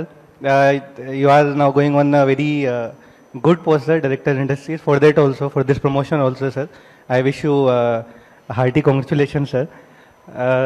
Rendavadi adi this is a very emotional moment for me in the sense that ikkada తిరుపతిలో 1 year sub collector, గూడూరులో 1 year sub collector చేసిన తర్వాత నేను ఇక్కడి నుంచి బయట రాష్ట్రకి బయట కాడర్కి వెళ్తున్నాను. ఈ లాస్ట్ 13 monthsలో respected collector sir has been very understanding, supportive, and sir has guided also on the a lot of fronts. జిల్లా రెవెన్యూ అధికారి మాట్లాడుతూ జాయింట్ కలెక్టర్ చాలా సౌమ్యులని, తమ విధులను సమర్థవంతంగా నిర్వర్తించారని తెలిపారు. జిల్లాలో పరిశ్రమలకు చాలా ప్రాధాన్యత ఉందని, వాటికి సంబంధించిన వెబ్లాండ్ కరెక్షన్స్, ఏపీఐఏసీ భూములకు సంబంధించిన రిజిస్ట్రేషన్లు, మ్యూటేషన్, 22A ముఖ్యమైన పెండింగ్ పనులను కలెక్టర్ ఆధ్వర్యంలో అన్ని సకాలంలో పూర్తి చేశారని తెలిపారు. ఈ విషయంలో జాయింట్ కలెక్టర్ రాష్ట్ర ముఖ్యమంత్రి మన్ననలు పొందడం జరిగిందన్నారు. రైల్వే, నేషనల్ హైవేస్కు సంబంధించిన పనుల్లో జాయింట్ కలెక్టర్ స్థాయిలో ప్రతి రికార్డులను క్షుణ్ణంగా పరిశీలించి వాటి పరిష్కారానికి కృషి చేశారని తెలిపారు. ప్రతి సోమవారం జరిగే గ్రీవెన్స్లో వచ్చే అర్జీలను క్షుణ్ణంగా పరిశీలించి అర్జీదారులతో ఆత్మీయంగా సమస్యలు విని పరిష్కరించారన్నారు.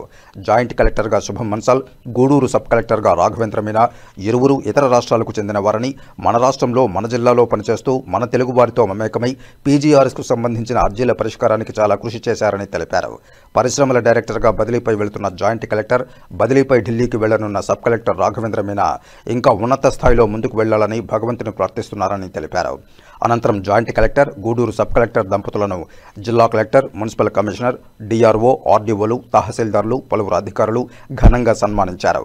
ఈ కార్యక్రమంలో స్పెషల్ డిప్యూటీ కలెక్టర్లు, ఆర్డీఓలు రామ్మోహన్, భానుప్రకాష్ రెడ్డి, కిరణ్మయి, జిల్లా అధికారులు, ఆర్డీఓలు, తహసీల్దార్లు, రెవెన్యూ అసోసియేషన్ సభ్యులు పలువురు పాల్గొన్నారు. మన గౌరవ జాయింట్ కలెక్టర్ గారు ఇక్కడ 24/7/2024 నుంచి ఇక్కడ జిల్లా జాయింట్ కలెక్టర్గా పనిచేశారు. అలాగే సబ్ కలెక్టర్ గారు 7/9/2024 నుంచి ఇక్కడ గూడూరులో సబ్ కలెక్టర్గా పనిచేశారు. వీరిరువురు మన రాష్ట్ర అధికారులు కానప్పటికీ చాలా తెలుగువారితో మమేకమై తెలుగు ప్రజల యొక్క మనోభావాల్ని, వారి యొక్క ఆర్థిక స్థితిగతుల్ని తెలుసుకొని వారిని సగౌరవంగా ఎప్పుడైనా కానీ పిటిషనర్స్ తమ దగ్గరికి వచ్చినప్పుడు చాలా ఆప్యాయతతో, గౌరవంతో వాళ్ళని ఆదరించి వాళ్ళ సమస్యలు పరిష్కారం చేయడానికి చాలా కృషి చేశారు. ఈ సందర్భంలో ఒక మాట చెప్పాలి. మామూలుగా అసెంబ్లీలో పేర్లు ఎవరు వినిపిస్తాయి? అక్కడున్న ఎమ్మెల్యేలు, మినిస్టర్స్, ముఖ్యమంత్రి గారు, లేదంటే ప్రతిపక్ష నాయకులు, వీళ్ళ పేర్లే వినిపిస్తాయి. కానీ మొన్న రీసెంట్గా జరిగినటువంటి అసెంబ్లీ సమావేశాల్లో మన గౌరవ స్పీకర్ గారు జిల్లా కలెక్టర్ గారు పేరు చదివి, అదేవిధంగా మేడం మౌర్య మేడం పేరు చదివి, అలాగే జాయింట్ కలెక్టర్ గారి పేరు, ఈ ముగ్గురు పేర్లు చదివి అసెంబ్లీలో ఉన్నటువంటి సభ్యులందరికీ వినిపించి వీళ్ళు చాలా బాగా పనిచేశారు, దేశంలో గర్వించదగ్గ ఆఫీసర్లు వీళ్ళు అని స్పీకర్ గారు చాలా ప్రైజ్ చేయడం జరిగింది. ఇది మనకు నిజంగా చాలా, మన జిల్లాకి మనకు చాలా గర్వకారణము. సో జాయింట్ కలెక్టర్ గారి గురించి మాట్లాడాలంటే, అంటే నేను విన్నది చూసింది, సో నాకు కూడా సేమ్ డిస్ట్రిక్ట్లో ఉన్నాను కాబట్టి ఫీడ్బ్యాక్ కూడా వస్తుంటుంది. చాలా dedicated, hard working, loyal to the system, no nonsense officer. It is very rare to find such officers, అంటే ఈ స్టేజ్కి వచ్చాక. అండ్ ఈ 14 months సక్సెస్ఫుల్గా చేశారు. ఇప్పుడు డైరెక్టర్ ఇండస్ట్రీస్గా వెళ్తున్నారు. సో డిఆర్ఓ గారు చెప్పినట్టు అది చాలా senior post, sought after post, and especially in this government. So అది పిక్ చేసుకొని ఆ పోస్ట్కి తీసుకున్నందుకు కూడా చాలా ఆనందంగా ఉంది. And I wish him all the best. Tirumala శ్రీవారిని పలువురు ప్రముఖులు దర్శించుకుని మొక్కులు చెల్లించుకున్నారు. బుధవారం ఉదయం విఐపి విరామ సమయంలో ప్రొడ్యూసర్ బన్నీ వాసు, ఎచ్చెర్ల ఎమ్మెల్యే ఈశ్వరరావు, అలాగే పాండిచేరి ప్రభుత్వ విప్ ఆర్ముగంలో వేరువేరుగా కుటుంబ సభ్యులతో కలిసి శ్రీవారి సేవలో పాల్గొని మొక్కులు చెల్లించుకున్నారు. దర్శనానంతరం ఆలయ రంగనాయకుల మండపంలో వేద పండితులు వేదాశీర్వచనం అందించగా ఆలయ అధికారులు శ్రీవారి తీర్థప్రసాదాలు అందజేసి పట్టు వస్త్రంతో సత్కరించారు. భారతీయ జనతా పార్టీ తిరుపతి సెంట్రల్ మండల ఉపాధ్యక్షులు తొండమనాటి సుబ్రహ్మణ్యం రెడ్డి జన్మదిన వేడుకలను ఘనంగా నిర్వహించారు. బుధవారం బీజేపీ సెంట్రల్ మండల ఉపాధ్యక్షులు తొండమనాటి సుబ్రహ్మణ్యం రెడ్డి జన్మదినం సందర్భంగా ఆయన అభిమానులు జన్మదిన శుభాకాంక్షలు తెలియజేశారు. ఆయన మరెన్నో జన్మదినాలు శ్రీ వెంకటేశ్వర స్వామి వారి దివ్యాశీస్సులతో సంపూర్ణ ఆరోగ్యవంతంగా జరుపుకోవాలని, అలాగే భారతీయ జనతా పార్టీ కార్యక్రమాల్లో కూడా చురుగ్గా పాల్గొని పార్టీ అభివృద్ధికి విశేషంగా కృషి చేయాలని ఆకాంక్షించారు. తొండమనాటి సుబ్రహ్మణ్యం రెడ్డికి శుభాకాంక్షలు తెలియజేసిన వారిలో బీజేపీ సీనియర్ నాయకులు మరియు రాయలసీమ రంగస్థల చైర్మన్ గుండాల గోపీనాథ్ రెడ్డి, అన్నారెడ్డి రాజశేఖర్ రెడ్డి, జయంత్ కుమార్, తమ్మిశెట్టి చంద్రశేఖర్ రాయల్, గురుప్రసాద్, వాసు, రాయలసీమ రంగస్థల కార్యదర్శి కేఎన్ రాజా, సభ్యులు పొన్నాల జయజిరెడ్డి, బ్రహ్మానందం, డిఎంకే గణేష్, శాంభూలు హరినాథ్ తదితరులు పాల్గొన్నారు. ఇప్పుడు కాసేపు ప్రకటనలు. చదలవాడ దంత వైద్య కళాశాల మరియు సూపర్ స్పెషాలిటీ ఆసుపత్రిలో అత్యాధునిక దంత వైద్య సేవలు అందుబాటులోనికి తెచ్చారు. అన్ని దంత సమస్యలకు ఒకే చోట పరిష్కారం. అన్ని రకాల వైద్య సేవలు అందుబాటులో ఉన్న ప్రాంగణం చదలవాడ దంత వైద్యశాల. అనుభవజ్ఞులైన వైద్యులచే అందమైన చిరునవ్వు కోసం ఆధునిక దంత వైద్యం. పిప్పి పళ్లకు, రూట్ కెనాల్, చిగురువాపు వ్యాధులకు అత్యాధునిక చికిత్స. ఎత్తుపళ్ళు, వంకర పళ్ళు, రంగుమారిన పళ్లకు ప్రత్యేకమైన వైద్య బృందంచే చికిత్స. అంతేకాకుండా చదలవాడ విద్యా సంస్థల్లో రాయలసీమలోనే ఆర్కిటెక్చర్ కోసం మొట్టమొదటి private college Chadalavada Aruna school of architecture. అత్యుత్తమ ఇన్ఫ్రాస్ట్రక్చర్ కలిగి సమర్థవంతమైన టీచింగ్ స్టాఫ్తో విద్యార్థులకు ప్రాక్టికల్స్తో కూడిన విద్యాబోధన చదలవాడ అరుణ స్కూల్ ఆఫ్ ఆర్కిటెక్చర్లో. సంప్రదించండి. చదలవాడ కృష్ణతేజ దంత వైద్య కళాశాల, రేణుగుంట రోడ్, తిరుపతి. తిరిగి వార్తల్లోకి స్వాగతం. భారత క్షిపణి మానవుడు మాజీ రాష్ట్రపతి డాక్టర్ ఏపీజే అబ్దుల్ కలాం 94వ జయంతిని పురస్కరించుకుని శ్రీకాళహస్తిలోని ఎస్ఎస్బి ప్రభుత్వ మున్సిపల్ హైస్కూల్లో ఘనంగా నిర్వహించారు. పాఠశాల ప్రధానోపాధ్యాయురాలు బృందాదేవి ఆధ్వర్యంలో ఉపాధ్యాయులు, విద్యార్థులు కలాం చిత్రపటానికి పూలమాలలు వేసి నివాళులర్పించారు. ఈ సందర్భంగా పాఠశాల ప్రధానోపాధ్యాయురాలు మరియు విద్యార్థిని యు పూజశ్రీ మాట్లాడుతూ భారతరత్న అబ్దుల్ కలాం జీవితాన్ని ప్రతి ఒక్కరూ ఆదర్శంగా తీసుకోవాలన్నారు. అబ్దుల్ కలాం సమస్త ప్రపంచానికి ఆదర్శంగా నిలిచిన నిరాడంబరుడని, క్షిపణి పితామహుడుగా పేరుగాంచారని అన్నారు. భారత రాష్ట్రపతిగా ఆయన సేవలు మరువలేనివని తెలిపారు. మాజీ రాష్ట్రపతి ఏపీజే అబ్దుల్ కలాంను యువత ఆదర్శంగా తీసుకుని ఆయన అడుగుజాడల్లో నడవాలని, అబ్దుల్ కలాం జీవితం ప్రతి విద్యార్థికి స్ఫూర్తిదాయకమని, అబ్దుల్ కలాం తన జీవితంలో పట్టుదల, కృషి ఉంటే విజయాలు సాధించడం కష్టం కాదని నిరూపించారని, భారత జాతి గర్వించదగ్గ గొప్ప మేధావి, క్షిపణి పితామహుడు, భావితరాలకు మార్గదర్శి, భారతరత్న ఏపీజే అబ్దుల్ కలాం స్ఫూర్తి దేశానికే ఆదర్శమని, కలాం దేశానికి చేసిన సేవలు ఎనలేనివని కొనియాడారు. డాక్టర్ కలాం విద్య మరియు పరిశోధనలపై చూపిన అద్భుతమైన ప్రభావాన్ని జరుపుకోవడానికి అక్టోబర్ 15, 2010 మొదటిసారిగా ప్రపంచ విద్యార్థుల దినోత్సవాన్ని భారత ప్రభుత్వం ప్రకటించిందన్నారు.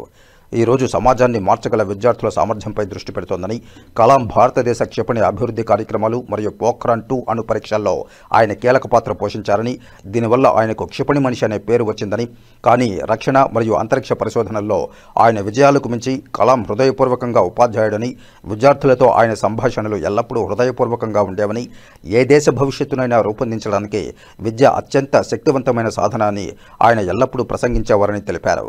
ప్రతి ఒక్కరికి మనసుకు హత్తుకుపోయేవని, విద్యార్థులు సృజనాత్మకంగా ఆలోచించాలని, శాస్త్రీయ దృక్పథాన్ని పెంపొందించుకోవాలని, అలాగే ముఖ్యంగా మంచి మానవులుగా విద్యార్థులు సమాజంలో మెలగాలని ఆయన ఉద్బోధించేవారని తెలిపారు. డాక్టర్ కలాం స్వయంగా భారతదేశ భవిష్యత్తును దాని యువత ద్వారా ఎలా ఊహించాడో అదేవిధంగా ఐక్యరాజ్య సమితి అధికారికంగా గుర్తించి ఈ రోజును భారతదేశం అంతటా పాటిస్తారని, అలాగే విద్యార్థులతో సన్నిహితంగా ఉండడానికి డాక్టర్ కలాం అవిశ్రాంత ప్రయత్నాలను నాటికి నేటికి గుర్తు చేస్తుందని తెలిపారు. డాక్టర్ కలాం బోధనలు మరియు ఆదర్శాలు తరతరాలకు స్ఫూర్తినిస్తూనే ఉంటాయన్నారు. ప్రపంచవ్యాప్తంగా అక్టోబర్ 15న అధికారికంగా ఐక్యరాజ్య సమితి గుర్తింపు పొందిన రోజు అంతర్జాతీయ గ్రామీణ మహిళల దినోత్సవం నిర్వహించబడుతోందని తెలియజేశారు. అందరికీ నమస్కారం. నా పేరు యు పూజశ్రీ. ఈరోజు అక్టోబర్ 15న మనం ఏపీజే అబ్దుల్ కలాం గారి జయంతి సందర్భంగా ఈరోజు ఏపీజే అబ్దుల్ కలాం గారి జయంతిని జరుపుకుంటున్నాము. తమిళనాడులోని రామేశ్వరంలో ఒక సామాన్య కుటుంబంలో జన్మించారు. ఏపీజే అబ్దుల్ కలాం గారు మన దేశానికి ఒక గొప్ప శాస్త్రవేత్త, 11వ రాష్ట్రపతి. ఆయన చెప్పే మాటలు మనల్ని ఎప్పటికీ ప్రేరేపిస్తూ ఉంటాయి. కలలు కనండి, ఆ కలలను సాకారం చేసుకోవడానికి నిరంతరం శ్రమించండి అని చెప్పిన మాటలు మనకి ఒక గొప్ప ఆదర్శం. ఆయన జీవితం మనకి చాలా విషయాలనే నేర్పించింది. కష్టాలను అధిగమించి విజయాన్ని ఎలా సాధించాలో అని. ఈ సందర్భంగా యువతకు ఆయన ఇచ్చిన సందేశాన్ని తెలుసుకుందాం. కేవలం విజయాలను మించే పైకి రాలేము, అపజయాలను మించి కూడా ఒదగడం నేర్చుకోవాలి. ధన్యవాదాలు. ప్రఖ్యాత క్షిపణి శాస్త్రవేత్త డాక్టర్ ఏపీజే అబ్దుల్ కలాం గారి జయంతి సందర్భంగా ఈరోజు మా పాఠశాలలో అబ్దుల్ కలాం గారికి ఘనంగా నివాళులర్పించడం జరిగింది. ఈరోజు అబ్దుల్ కలాం గారి జయంతి అనగా అక్టోబర్ 15వ తేదీని ఐక్యరాజ్య సమితి 2015వ సంవత్సరంలో ప్రపంచ విద్యార్థుల దినోత్సవంగా వరల్డ్ స్టూడెంట్స్ డేగా ప్రకటించింది. ఎందుకనగా అబ్దుల్ కలాం గారు ఎల్లప్పుడూ యువతతోనే దేశ భవిష్యత్తు నిర్మితమవుతుందని చెప్పినటువంటి శాస్త్రవేత్తలలో ఒకరు. అలానే అబ్దుల్ కలాం గారు శాస్త్రవేత్తగా ఉన్నప్పుడు బాలిస్టిక్ క్షిపణి శ్రేణిని రూపొందించడం ద్వారా భారతదేశం స్వదేశీ పరిజ్ఞానంతో ఉపగ్రహాలని నిర్మించే స్థాయికి చేరుకుంది. అందుకనే అబ్దుల్ కలాం గారిని మిసైల్ మ్యాన్ ఆఫ్ ఇండియాగా కూడా మనం చెప్పుకుంటాము. అలానే అత్యున్నత పురస్కారమైనటువంటి భారతరత్నను కూడా అబ్దుల్ కలాం గారికి అందివ్వడం జరిగింది. భారతరత్న, క్షిపణి శాస్త్రవేత్త, missile man of India Abdul Kalam గారు గొప్ప రచయిత కూడా. అబ్దుల్ కలాం గారు రచించినటువంటి వింగ్స్ ఆఫ్ ఫైర్ కానీ, విజన్ 2020 ఇలాంటి బుక్స్ నేటి యువతకి సివిల్స్ ప్రిపరేషన్లో కూడా ఆదర్శవంతమైనటువంటి పుస్తకాలు. ఈ పుస్తకాలను చదవడం ద్వారా విద్యార్థులలో మంచి స్ఫూర్తిని తెలుసుకొని రగిలించిన వారవుతారు. అలానే అబ్దుల్ కలాం గారు ఎప్పటికీ విద్య ద్వారానే యువత అభివృద్ధిని సాధించగలరని చెప్పినటువంటి సూక్తుల్ని మనం ఎప్పటికీ గుర్తించుకొని విద్యని అందించడం ద్వారా భారతదేశానికి మంచి యువతను అందించాలనేటువంటి ఉద్దేశంతో విద్యార్థులందరూ చదువుకోవాలి, కలలు గనాలి, వారి కలలను సాకారం చేసుకోవడానికి విద్యనే సాధ్యమవుతుంది, విద్యతోనే సాధ్యమవుతుందని తెలిపారు. అటవీశాఖ ఆధ్వర్యంలో జిల్లాలో నూతనంగా గజా ప్రజా యాప్ను ప్రవేశపెట్టినట్లు అటవీశాఖ Chittoor west forest range officer Pattabhi తెలిపారు. అటవీశాఖ చిత్తూరు వెస్ట్ ఎఫ్ఆర్ఓ కార్యాలయంలో ఆయుధ పూజలను బుధవారం ఘనంగా నిర్వహించారు. ఈ సందర్భంగా అటవీశాఖ వాహనాలు, ఇతర సామగ్రికి పూజలు చేశారు. అనంతరం అటవీశాఖ కార్యక్రమాల గురించి ఎఫ్ఆర్ఓ పట్టాభి మీడియాకు వెల్లడించారు. గజా ప్రజా యాప్ ద్వారా ఏనుగుల వల్ల పంటలు నష్టపోయిన రైతులు నష్టపరిహారం కోసం అటవీశాఖకు నివేదించడానికి ఉపయోగించే ఒక మొబైల్ యాప్ అని పేర్కొన్నారు. దీని ద్వారా రైతులు తమ స్మార్ట్ ఫోన్ల నుండి పంట నష్టం వివరాలు, ఫోటోలను అప్లోడ్ చేయవచ్చన్నారు. రైతులు ప్రభుత్వ కార్యాలయాల చుట్టూ తిరిగే ఇబ్బందిని తగ్గిస్తుందని, అలాగే నష్టపరిహారం త్వరగా అందేలా చేస్తుందన్నారు. ఆంధ్రప్రదేశ్లోని చిత్తూరు జిల్లాలో ఈ యాప్ ప్రయోగాత్మకంగా ప్రారంభమైందని, త్వరలో ఈ యాప్ సేవలు పూర్తి స్థాయిలో అమలవుతాయని వెల్లడించారు. ఈ మధ్యలో మనకు ఏనుగుల సంచారం గురించి ప్రజలకు కానీ ఇక్కడ అధికారులకు కానీ అందరికీ సులభంగా ఉండేదానికోసం మన ప్రభుత్వం గజా ప్రజా యాప్ తీసుకురావడం జరిగింది, మొబైల్ యాప్ తీసుకురావడం జరిగింది. అది కూడా ఇంకా ప్రారంభ దశలోనే ఉన్నది. ఇప్పుడు బీటా ఆఫీసర్ లెవెల్ వరకు ఇచ్చుండారు. అంటే ఇది ఏనుగులు సంచారం ఎక్కడెక్కడ ఉండాలి అనేది కూడా తెలుసుకోవచ్చు. దీంట్లో మేజర్గా పంట నష్టం జరిగినప్పుడు రైతులకు కూడా దీంట్లో భాగస్వామ్యం చేసి వాళ్ళు కూడా దీంట్లో ట్రైనింగ్లు ఇవ్వాల్సింది. వాళ్ళకు కూడా ప్రతి విలేజ్లోనూ ట్రైనింగ్ ఇవ్వాలి, వాళ్ళకు కూడా ఐడీలు అవన్నీ ఇవ్వాలి. వాళ్ళే నేరుగా అప్లోడ్ చేస్తారు యాప్లో. అటు తర్వాత మా బీటా ఆఫీసర్లు వెళ్ళి ఫిజికల్గా చూసి ఆడ ఎంత నష్టం జరిగిందనేది వీళ్ళు అప్లోడ్ చేస్తారు. అది నేరుగా రెవెన్యూ డిపార్ట్మెంట్కి వెళ్తుంది. అటు తర్వాత అక్కడి నుంచి అగ్రికల్చర్ కానీ, హార్టికల్చర్ కానీ ఏ డిపార్ట్మెంట్ అయితే వాళ్ళకి వెళ్తుంది. వాళ్ళు కూడా ఫిజికల్గా చూసి అప్లోడ్ చేస్తారు. అటు తర్వాత సెక్షన్ ఆఫీసర్కు, ఇంటర్న్, రేంజ్ ఆఫీసర్కి వస్తుంది. మేము కూడా సిస్టంలో అప్లోడ్ చేస్తే డిఎఫ్ఓకి వెళ్ళిపోతుంది.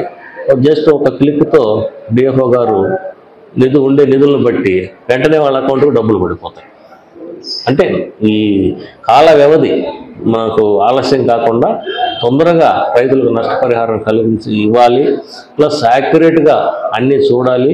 ఈ అందరికీ తెలుస్తుంది. ఇది యాప్లో ఉంటే ప్రతి ఒక్కరికి హైయర్ లెవెల్ వరకు కూడా అందరికీ తెలుస్తుంది. పారదర్శకంగా ఉండదని ఈ యాప్ తీసుకొచ్చారు. ఇది ఇంకా కూడా ప్రారంభ దశలో ఉంది. ఇంకా ట్రైనింగ్స్ రైతులకు కానీ అందరికీ ట్రైనింగ్స్ ఇవ్వాల్సి ఉన్నది. ఇచ్చినప్పుడు ఎఫెక్టివ్గా ఉంటుంది అన్నమాట. భారతదేశ మాజీ రాష్ట్రపతి missile man doctor Abdul Kalam జయంతి వేడుకలను తిరుపతిలో బీజేపీ నాయకులు గుండాల గోపీనాథ్ రెడ్డి ఆధ్వర్యంలో ఘనంగా నిర్వహించారు. తిరుపతి ప్రధాన తపాలా కార్యాలయం వద్ద బీజేపీ సీనియర్ నాయకులు గుండాల గోపీనాథ్ రెడ్డి ఆధ్వర్యంలో అబ్దుల్ కలాం చిత్రపటానికి పూలమాలలు వేసి ఘనంగా నివాళులర్పించారు. ఈ సందర్భంగా వారు మాట్లాడుతూ అబ్దుల్ కలాం జీవితం స్ఫూర్తిదాయకమని కొనియాడారు. చిన్నతనంలోనే అనేక కష్టాలను అనుభవించి ఉన్నత చదువులు అభ్యసించారని గుర్తు చేశారు. ప్రఖ్యాత శాస్త్రవేత్తగా దేశ శాస్త్ర సాంకేతిక రంగంలో విశేష సేవలను అందించి మిస్సైల్ తయారీలో పాలు పంచుకున్నారని, అదేవిధంగా ఉపగ్రహాల తయారీలో అబ్దుల్ కలాం పాత్ర కీలకమైనదని కొనియాడారు. ఆయన సేవలను మెచ్చిన భారత ప్రభుత్వం ఆయనను రాష్ట్రపతిగా ఎంపిక చేసిందని, రాష్ట్రపతి హోదాలో కూడా అబ్దుల్ కలాం అతి సాధారణ జీవితం గడిపి దేశానికి ఆదర్శంగా నిలిచారని పేర్కొన్నారు. ఆయన జీవితం నేటి విద్యార్థులకు స్ఫూర్తిదాయకమన్నారు.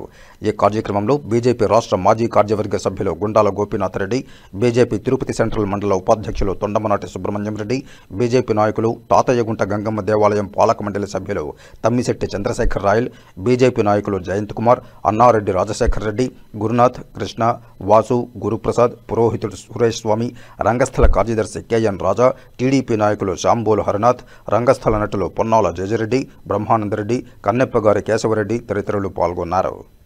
ఈరోజు మాజీ రాష్ట్రపతి missile man Bharat Ratna APJ Abdul Kalam గారి జయంతి సందర్భంగా స్థానిక ప్రధాన తపాలా కార్యాలయం వద్ద ఆయన చిత్రపటానికి పుష్పాంజలి ఘటించి ఘన నివాళి అర్పించాం భారతీయ జనతా పార్టీ ఆధ్వర్యంలో. ఈరోజు మన దేశం అన్ని రంగాల్లో ముందుందంటే దీనికి కీలక పాత్ర మన అబ్దుల్ కలాం గారు. అబ్దుల్ కలాం గారు సైన్స్ పరంగా ఎన్నో ప్రయోగాలు చేసి మన దేశాన్ని నెంబర్ 1గా చేసిన ఘనత ఆయనకు దక్కుతుంది.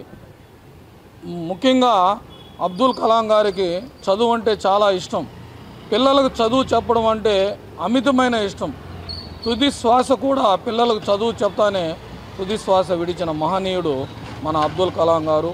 ఆయన అడుగు జాడల్లో నేటి యువత పయనించి మన దేశాన్ని అన్ని రంగాల్లో నెంబర్ 1గా వచ్చే విధంగా మనం అందరూ పాటుపడాలని ఈరోజు అబ్దుల్ కలాం గారికి ఘన నివాళి అర్పిస్తున్నాం. వైఎస్ఆర్సీపీ జిల్లా పార్టీ సమావేశం బుధవారం తిరుపతిలో జరిగింది. ఈ సమావేశంలో పార్టీలో ప్రముఖ నాయకులు పాల్గొన్నారు. YCP parliament incharge Rajasekhar Reddy, Vajra Bhaskar Reddy, Bhumana Karunakar Reddy, Peddireddy Ramachandra Reddy, Narayanaswamy, MP Maddela Gurumurthy, MLC doctor Sipayi Subrahmanyam, Reddappa, Bharat, Govindappa Srinivasulu, Biyyapu Madhusudan Reddy, Lalitha Thomas, Venkata Goud, Vijayananda Reddy, Sunil Kumar, Anisha Reddy, Bhumana Abhinay Reddy, Chevireddy Harshith Reddy తదితరులు పాల్గొన్న ఈ సమావేశంలో జగన్ అధికారంలోకి వస్తే కార్యకర్తల్లోనే పాలన సాగిస్తారని, పాలనలో భాగస్వామ్యం కార్యకర్తలేనని స్పష్టం చేశారు. అదేవిధంగా రాష్ట్రంలో కష్టాలు, నష్టాలు, ఇబ్బందులను ఎదుర్కొన్న ప్రతి కార్యకర్తను జగన్ సైనికుడిగా తీర్చిదిద్దాలని నిర్ణయించారు. పెద్దిరెడ్డి రామచంద్రారెడ్డి గారు తన నియోజకవర్గంలో మొత్తం అంతా కూడా కేవలం పదవులు తీసుకోవటానికి కాదు, రాబోయే 3 సంవత్సరాలు వైఎస్ఆర్ కాంగ్రెస్ పార్టీ కష్టాలను, నష్టాలను, ఎన్ని రకాలైనటువంటి ఇబ్బందులను, ఒత్తిళ్లను దేన్నైనా కూడా వీరోచితంగా ఎదుర్కొని చంద్రబాబు గారి ప్రభుత్వానికి దిమ్మ తిరిగే విధంగా ఈ కార్యకర్తలనందరినీ కూడా జగన్మోహన్ రెడ్డి సైనికుల్లాగా తీర్చిదిద్దటానికి, మరీ ముఖ్యంగా మన జిల్లాలో అందరికీ ఆదర్శప్రాయంగా చిత్తూరు జిల్లా ఉంది. నియోజకవర్గ స్థాయిలో అదేవిధంగా జిల్లా స్థాయిలో 4 అంచెలుగా నాయకుల ఆధ్వర్యంలోనే అన్ని కార్యక్రమాలు, ప్రభుత్వ కార్యక్రమాలు అన్నీ కూడా జరుగుతాయి. ఏ అభివృద్ధి కార్యక్రమాలైనా, సంక్షేమ పథకాలు అమలైనా ఇవన్నీ కూడా జరుగుతాయని చెప్పి మీ అందరికీ కూడా మనం చేస్తూ ఉన్నాను. ఈరోజు రాష్ట్రంలో అనేక రకాలు చూస్తూ ఉన్నాం. మనం చంద్రబాబు నాయుడు ముఖ్యమంత్రి అయినప్పటి నుంచి ఒకే ఒక ఆలోచనతో ఆయన పనిచేస్తూ ఉన్నాడు. ఆయనకు సంబంధించిన వారందరూ కూడా ఏమంటే ఏ విధంగా ఈ రాష్ట్రాన్ని దోచుకోవాలా, ఈ 5 సంవత్సరాల్లో మనం కనీసం ఇంకా 40-50 ఏళ్ళకి సరిపడా ఈ ప్రభుత్వ భూములు కానీ ఆస్తులు కానీ అన్నీ కూడా దోచేయాలని చెప్పి ఒక నిర్దిష్టమైన ప్రణాళికతో పనిచేస్తూ ఉన్నారనేది మనం గమనిస్తూ ఉన్నాం. ఇప్పుడే 1 నిమిషం 1.5 నిమిషం అడుగుతున్నాను. దయచేసి ఇక్కడ వచ్చిన వాళ్ళందరూ కూడా ఒక తూరి ఆలోచించండి. ఇప్పుడే కరుణాకర్ రెడ్డి గారు మాట్లాడుతూ కేసులకు భయపడొద్దని అన్నారు. కేసులకు భయపడే వాళ్ళైతే రాష్ట్రంలో అన్ని నియోజకవర్గంలో కూడా కార్యకర్తలు గట్టిగా నిలబడరు. వాళ్ళు ఆర్థికంగా బలంగా ఉన్నా బలం లేకపోయినా జగనన్న గాలి, జగనన్న జగనన్న జగనన్న ఆ జపంతోనే పనిచేస్తున్నారు. జగనన్న కూడా కార్యకర్తల ద్వారానే పరిపాలిస్తానని కూడా చెప్పడం జరిగింది. తిరుపతిలోని శ్రీ వెంకటేశ్వర రామ్ నారాయణ రొయ్య ఆసుపత్రి సర్వజనని ఆసుపత్రి అభివృద్ధి మండలి సమావేశం నిర్వహించారు.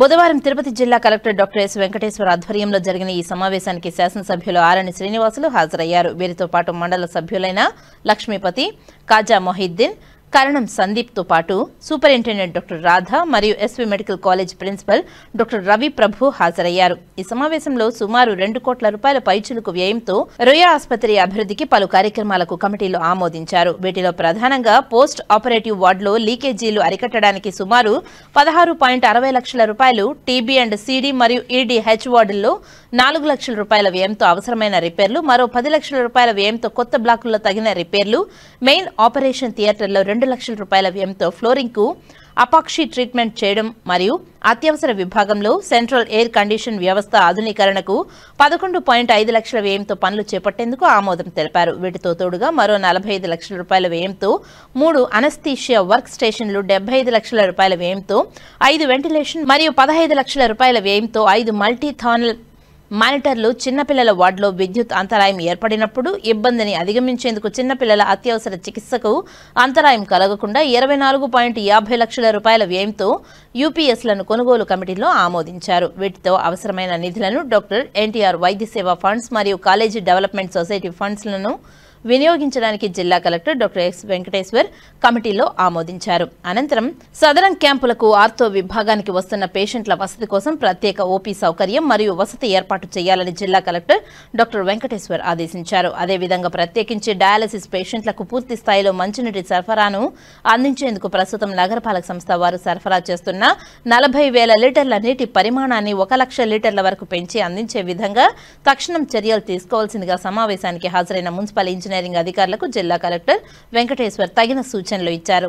యూరాలజీ మరియు నెఫ్రాలజీ విభాగంలో పేషెంట్ల సౌలభ్యం కొరకు అందించవలసిన సేవల విషయంలో ప్రైవేటు ఏజెన్సీల నెఫై, పోలీస్ మరియు సైనిక్ తదితర ఏజెన్సీల పనితీరును సమీక్షించి వారికి జిల్లా కలెక్టర్ డాక్టర్ ఎస్ వెంకటేశ్వర్ పలు సూచనలు చేశారు.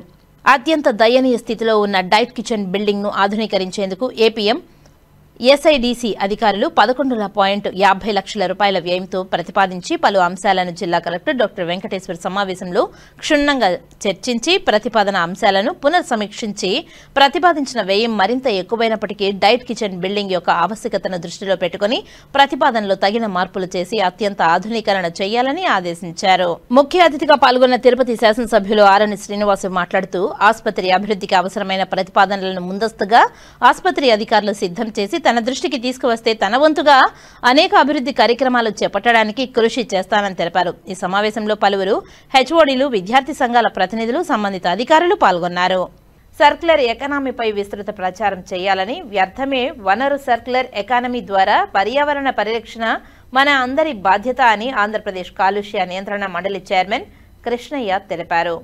బుధవారం తిరుపతి జిల్లా కలెక్టరేట్లోని వీడియో కాన్ఫరెన్స్ హాల్లో ఆంధ్రప్రదేశ్ సర్క్యులర్ ఎకానమీ మరియు వేస్ట్ రీసైక్లింగ్ పాలసీ 4.0 బుధవారం తిరుపతి జిల్లా కలెక్టరేట్లోని వీడియో కాన్ఫరెన్స్ హాల్లో ఆంధ్రప్రదేశ్ సర్క్యులర్ ఎకానమీ మరియు వేస్ట్ రీసైక్లింగ్ పాలసీ 4.0 2025 to 2030 పై బ్రెయిన్ స్టార్నింగ్ స్టేషన్ కార్యక్రమం ఆంధ్రప్రదేశ్ కాలుష్య నియంత్రణ మండలి చైర్మన్ కృష్ణయ్య, తిరుపతి నగరపాలక సంస్థ కమిషనర్ నారపరెడ్డి మౌర్య, కాలుష్య నియంత్రణ మండలి ఈఈ రాజశేఖర్ తో జిల్లా కలెక్టర్ డాక్టర్ ఎస్ వెంకటేశ్వర్ హాజరయ్యారు. ఈ సందర్భంగా ఆంధ్రప్రదేశ్ కాలుష్య నియంత్రణ మండలి చైర్మన్ మాట్లాడుతూ మనం ప్రతి వస్తువుని వ్యర్థమని కాకుండా వనరుగా చూడాలని పేర్కొన్నారు. పట్టణాల వ్యర్థ నిర్వహణపై అవగాహన కలిగి ఉండాలని, వాటికి సరైన విధంగా రీసైక్లింగ్ చేయడం అవసరమని తెలిపారు. తెలిపారు. ఇటుకలు, ఇసుక, కంకర వంటి పదార్థాలుగా మళ్లీ వాడుకోవచ్చునని మన రాష్ట్ర ప్రభుత్వం ఈ దిశగా ముందడుగు వేసి రీసైక్లింగ్ పాలసీని రూపొందించిందని తెలిపారు. ఈ దేశంలోనే మొదటి రాష్ట్రంగా గుర్తింపు పొందిందని తెలిపారు. చికెన్, ఫిష్ పాప్స్ లో వచ్చే వ్యర్థాలను ఫిష్ మీల్ లేదా ప్రోటీన్ ఫుడ్గా మరియు రొయ్యల వ్యర్థాల నుంచి కైటిన్ అనే విలువైన పదార్థం తీసి ఆరోగ్య ఉత్పత్తుల్లో వాడుతున్నారని తెలిపారు. సర్క్యులర్ ఎకానమీ అంటే వ్యర్థం అనేది ఉండకూడదని, ప్రతి వస్తువును తిరిగి వాడటం, పునర్వినియోగించడమని, అది మన బాధ్యత అని, దీనివల్ల ఆర్థికాభివృద్ధి, ఉద్యోగ అవకాశాలు, పర్యావరణ పరిరక్షణ ఈ 3 లక్ష్యాలు సాధ్యమవుతాయని తెలిపారు. వెటర్నరీ యూనివర్సిటీ, అగ్రికల్చరల్ యూనివర్సిటీలు పౌల్ట్రీ వేస్ట్ లేదా వ్యవసాయ వ్యర్థాలపై పరిశోధన చేసి రైతులకు ఉపయోగపడే మోడల్స్ సృష్టించాలని సూచించారు. ప్రతి మనిషి తన ఇంటి ముందు చెత్త వేయకూడదని, స్వచ్ఛతే స్వస్థతకు మార్గం అనే భావనను మనమందరం మనసులో నిలుపుకోవాలని, పాఠశాల స్థాయి నుంచే ఈ చైతన్యం పెంచాలని ఆయన పిలుపునిచ్చారు. సర్క్యులర్ ఎకానమీ సమగ్రంగా అమలు చేయడానికి జిల్లా కలెక్టర్ ఆధ్వర్యంలో ప్రత్యేక టాస్క్ ఫోర్స్ ఏర్పాటు చేయాలని సూచించారు. ఈ బృందంలో పరిశ్రమలు, వ్యవసాయం, మున్సిపల్ శాఖలు, విద్యా సంస్థలు కలిసి పనిచేయాలని సూచించారు. అనంతరం జిల్లా కలెక్టర్ మాట్లాడుతూ రాష్ట్రంలో సర్క్యులర్ ఎకానమీ సృష్టి దిశగా ఇది మొదటి అడుగని, ఈ దిశగా జిల్లాలో సుస్థిర పర్యావరణం, పరిశ్రమలకు అనుకూలమైన ఎకోసిస్టమ్ ఏర్పాటుకు చర్యలు తీసుకుంటున్నామని తెలిపారు. ప్రభుత్వం, పరిశ్రమల శాఖ మరియు ఆంధ్రప్రదేశ్ కాలుష్య నియంత్రణ మండలి ద్వారా ఇప్పటికే పలు మార్గదర్శకాలు, ఉత్తర్వులు జారీ చేయబడ్డాయని పేర్కొన్నారు. తిరుపతి జిల్లాలో పెద్ద మొత్తంలో భూమిని గుర్తించి సర్క్యులర్ ఎకానమీ పార్క్ ఏర్పాటు చేయాలని నిర్ణయించినట్టు తెలిపారు. తిరుపతి జిల్లాలో ఇప్పటికే పెద్ద మొత్తంలో భూభాగాన్ని గుర్తించి ఒక సుస్థిరమైన సర్క్యులర్ ఎకానమీ పార్కును ఏర్పాటు చేసే చర్యలు చేపట్టామని తెలిపారు. ఈ కార్యక్రమంలో pollution control board member Nageswara Rao, DPO Sushila Devi, జిల్లా మెయిన్స్ అధికారి బాలాజీ నాయక్, సంబంధిత అధికారులు తదితరులు పాల్గొన్నారు. దక్షిణ కాశీగా పేరుగాంచిన శ్రీ కాళహస్తీశ్వర ఆలయంలో కాలభైరవ స్వామి పల్లకీ సేవను శాస్త్రోక్తంగా నిర్వహించారు ఆలయ అర్చకులు. ప్రతి మంగళవారం శ్రీ జ్ఞాన ప్రసూనాంబిక సమేత శ్రీ కాళహస్తీశ్వర స్వామివారి ఏకాంత సేవ అనంతరం కాలభైరవ పల్లకి సేవ నిర్వహించడం ఆనవాయితీగా వస్తుంది. అందులో భాగంగా మంగళవారం రాత్రి ఆలయ అర్చకులు కరుణాకర్ గురుకుల్ మారుతి ఆధ్వర్యంలో కాలభైరవ స్వామికి పాలు, పెరుగు, తేనె, విభూది, చందనం, కుంకుమ, నారికేళ జలాలు, కందిపొడి, పన్నీరు జలాలు మరియు పలు రకాల సుగంధ పరిమళ ద్రవ్యాలతో అభిషేకించిన అనంతరం కాలభైరవ స్వామివారికి వడమాల, నిమ్మకాయల మాల, గజమాలతో శోభాయమానంగా అలంకరించి ధూపదీప నైవేద్యాలు సమర్పించారు. అనంతరం వేద మంత్రాల మధ్య మంగళ వాయిద్యాల నడుమ కాలభైరవ స్వామివారికి ఆలయ ప్రాకారోత్సవం వైభవంగా నిర్వహించారు. ఈ కార్యక్రమంలో శ్రీకాళహస్తీశ్వర ఆలయ సూపరింటెండెంట్ నాగభూషణం, ఆలయ సిబ్బంది పాల్గొన్నారు. అనంతరం భక్తులు అధిక సంఖ్యలో పాల్గొని కాలభైరవ స్వామివారిని దర్శించుకున్నారు. ఆలయ ప్రాంగణమంతా హరహర మహదేవ, శంభో శంకర, ఓం నమ శివాయ నామస్మరణతో మారుమ్రోగింది. కేంద్ర ప్రభుత్వం PM Kisan Anmol canteen card పథకం ద్వారా రైతులకు అందిస్తున్న ఈ అన్నదాత కార్డులను రైతులు సద్వినియోగం చేసుకోవాలని ఈ అన్నదాత కార్డులు జిల్లా కోఆర్డినేటర్ శ్రీ వెంకటేశ్వర సర్వీసెస్ నిర్వాహకులు గుణశేఖర్ రెడ్డి తెలిపారు. చిత్తూరు ప్రెస్ క్లబ్లో బుధవారం జరిగిన విలేకరుల సమావేశంలో ఈ అన్నదాత కార్డులు మంజూరు జిల్లా కేంద్రాన్ని గిరింపేటలోని శ్రీ వెంకటేశ్వర సర్వీసెస్ కేంద్రంలో ప్రారంభించామని అన్నారు. రైతులు అన్నదాత కార్డు పొందడం ద్వారా 5 లక్షల వరకు బీమా వర్తిస్తుందని, పంట బీమా కింద 25 లక్షలు, రైతు కిసాన్ కార్డులో 500 కన్నా ఎక్కువ కొనుగోలు చేస్తే 40% రాయితీ లభిస్తుందని తెలిపారు. ఈ అన్నదాత కార్డులను సద్వినియోగం చేసుకోవాలని కోరారు. ఈ సమావేశంలో భార్గవి తదితరులు పాల్గొన్నారు. ఒక మండలంలో ఒక 1000 కార్డ్స్ ఈ అన్నదాత కార్డ్స్ చేసినామనుకోండి, వెంటనే ఏమవుతుందంటే మనకు ఒక క్యాంటీన్ లాగా రైతులకు సంబంధించి ఒక క్యాంటీన్ ఒక మండలంకి ఒక పెడతారనమాట. పెట్టి అక్కడ ఏమంటే విషయము సబ్సిడీ తరపున వస్తుంది అనమాట. మనకు ఒక 100 రూపాయలు దొరికే వస్తువుని మనకు సబ్సిడీలో 50 రూపీస్ దాకా మనకు వస్తుంది అనమాట. సో మనకు రైతులకి యూజ్ కావాలనేసి మనం ఈ కార్డు గురించి మనకు ప్రధానమంత్రి గారు అందుబాటులో తీసుకొని వచ్చారు. రైట్, మన రైతులు ఈ కార్డు చేసుకోవడానికి మండలానికి ఒకరు వస్తారనమాట. మండలానికి ఒకరిని ఎంచుకున్నారు. సో వాళ్ళు విలేజ్కి వెళ్ళినప్పుడు ఏమంటే వాళ్ళ Aadhaar card, bank account, bank passbook xerox తీసుకొని వస్తే సో వాళ్ళకి ఆన్లైన్లో అప్లై చేయడం జరుగుతుంది. అప్లై చేసిన 1 వీక్లోకి వాళ్ళ కార్డు అనేది ఇంటి వరకు చేరుతుంది అనమాట. చిత్తూరు ఆఫీస్ గిరింపేట అని, Girimpeta SBI bank opposite. Press మీడియాకి ఇక్కడ విచ్చేసిన అందరికీ నా నమస్కారం. నేను ఈ అన్నదాతలో నేను ఒక పార్ట్నర్గా పార్టిసిపేట్ చేస్తున్నాను. మన ప్రధానమంత్రి నరేంద్ర మోడీ గారు ఈ స్కీమ్ అనేది మనం రైతుల కోసం ముందుకు తెచ్చారు. మన ఆథరైజ్డ్ సోమశేఖర్ గారికి అండ్ మన ఎండి చిత్తూరు ఎండి గారు గుణశేఖర్ రెడ్డి గారికి అందరికీ నా ధన్యవాదములు. ఈ రైతు అనే స్కీమ్ ద్వారా రైతులకు ఏమంటే ఒక 5 లక్షల వరకు బీమా పథకం అనేది మన ముందుకు తీసుకొచ్చారు. అలాగే 25 లక్షల వరకు పంట బీమా అనేది ఈ స్కీమ్ ద్వారా రైతులకు లభిస్తుంది. ఇక్కడికి వచ్చినటువంటి మీడియా మిత్రులకి, అలాగే శ్రీ వెంకటేశ్వర సర్వీసెస్ అయినటువంటి గుణశేఖర్ రెడ్డి గారికి, నా పేరు రామకృష్ణరాజు అండి. నేను ఈ అన్నదాత సెంట్రల్ గవర్నమెంట్ వారి ద్వారా ప్రాజెక్ట్ ద్వారా వచ్చాను. ఈ ప్రాజెక్ట్ యొక్క ముఖ్య ఉద్దేశం PMCCS ఈ అన్నదాత అనేది ఈ ప్రాజెక్ట్ యొక్క పేరు. ఈ ప్రాజెక్ట్ ఖచ్చితంగా ప్రతి రైతు ఒక గుర్తింపు అన్నమాట. రైతుకు గుర్తింపు కోసం అనేది ఈ ప్రాజెక్ట్ ఈ అన్నదాత కార్డ్ అనేది ఇవ్వడం జరిగింది. మన ఏపీ స్టేట్ మొత్తాన్ని ఈ వర్క్స్ అనేవి జరుగుతూ ఉన్నాయి. ఈరోజు మన చిత్తూరు జిల్లాలో మన గుణశేఖర్ రెడ్డి గారికి శ్రీ వెంకటేశ్వర సర్వీసెస్ వారు ఈ జిల్లాకి ఇన్ఛార్జిగా ఉన్నారు. దీనికి స్టేట్ ఆథరైజ్డ్ సోమశేఖర్ గారు, మంచూరి సోమశేఖర్ గారు ఉన్నారు. ఆయుష్ ఇన్ఫో సర్వీసెస్ MD అనేటువంటి వారు స్టేట్లో ఆథరైజ్డ్గా ఉన్నారు. వారి ద్వారా ఈ ప్రాజెక్టు శ్రీ వెంకటేశ్వర సర్వీసెస్ శ్రీ గుణశేఖర్ రెడ్డి గారికి ఇచ్చారన్నమాట. ఈ కార్డు ప్రధాన ఉద్దేశం రైతుకి 3 విధాలుగా ఈ కార్డు ద్వారా రాయితీ పొందొచ్చు.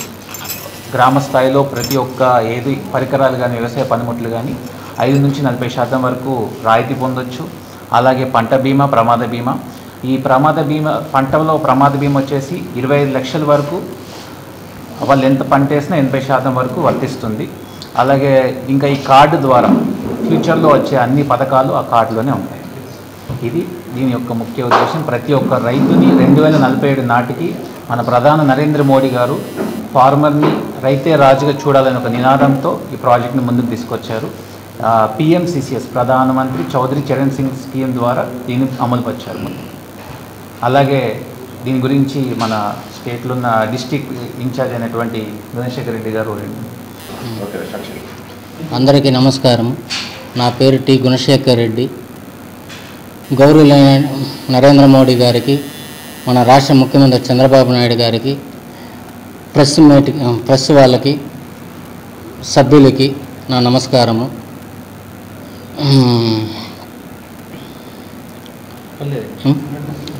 శ్రీకాళహస్తిలోని శ్రీ షిరిడి సాయిబాబా 107వ సమాధి దినోత్సవ వేడుకలు ఘనంగా నిర్వహించారు. శ్రీకాళహస్తి పట్టణంలోని కొత్తపేటలో గల జై Sai tractors spare parts shop వద్ద శ్రీ షిరిడి సాయి సేవా సమితి వారి ఆధ్వర్యంలో శ్రీ షిరిడి సాయిబాబా వారి 107వ సమాధి దినోత్సవ వేడుకలను ఘనంగా నిర్వహించారు. ముందుగా బాబావారి చిత్రపటానికి హారతులిచ్చి కొబ్బరికాయలు కొట్టి భజన చేశారు. అనంతరం భక్తులకు, పేదలకు అన్నదానం చేశారు.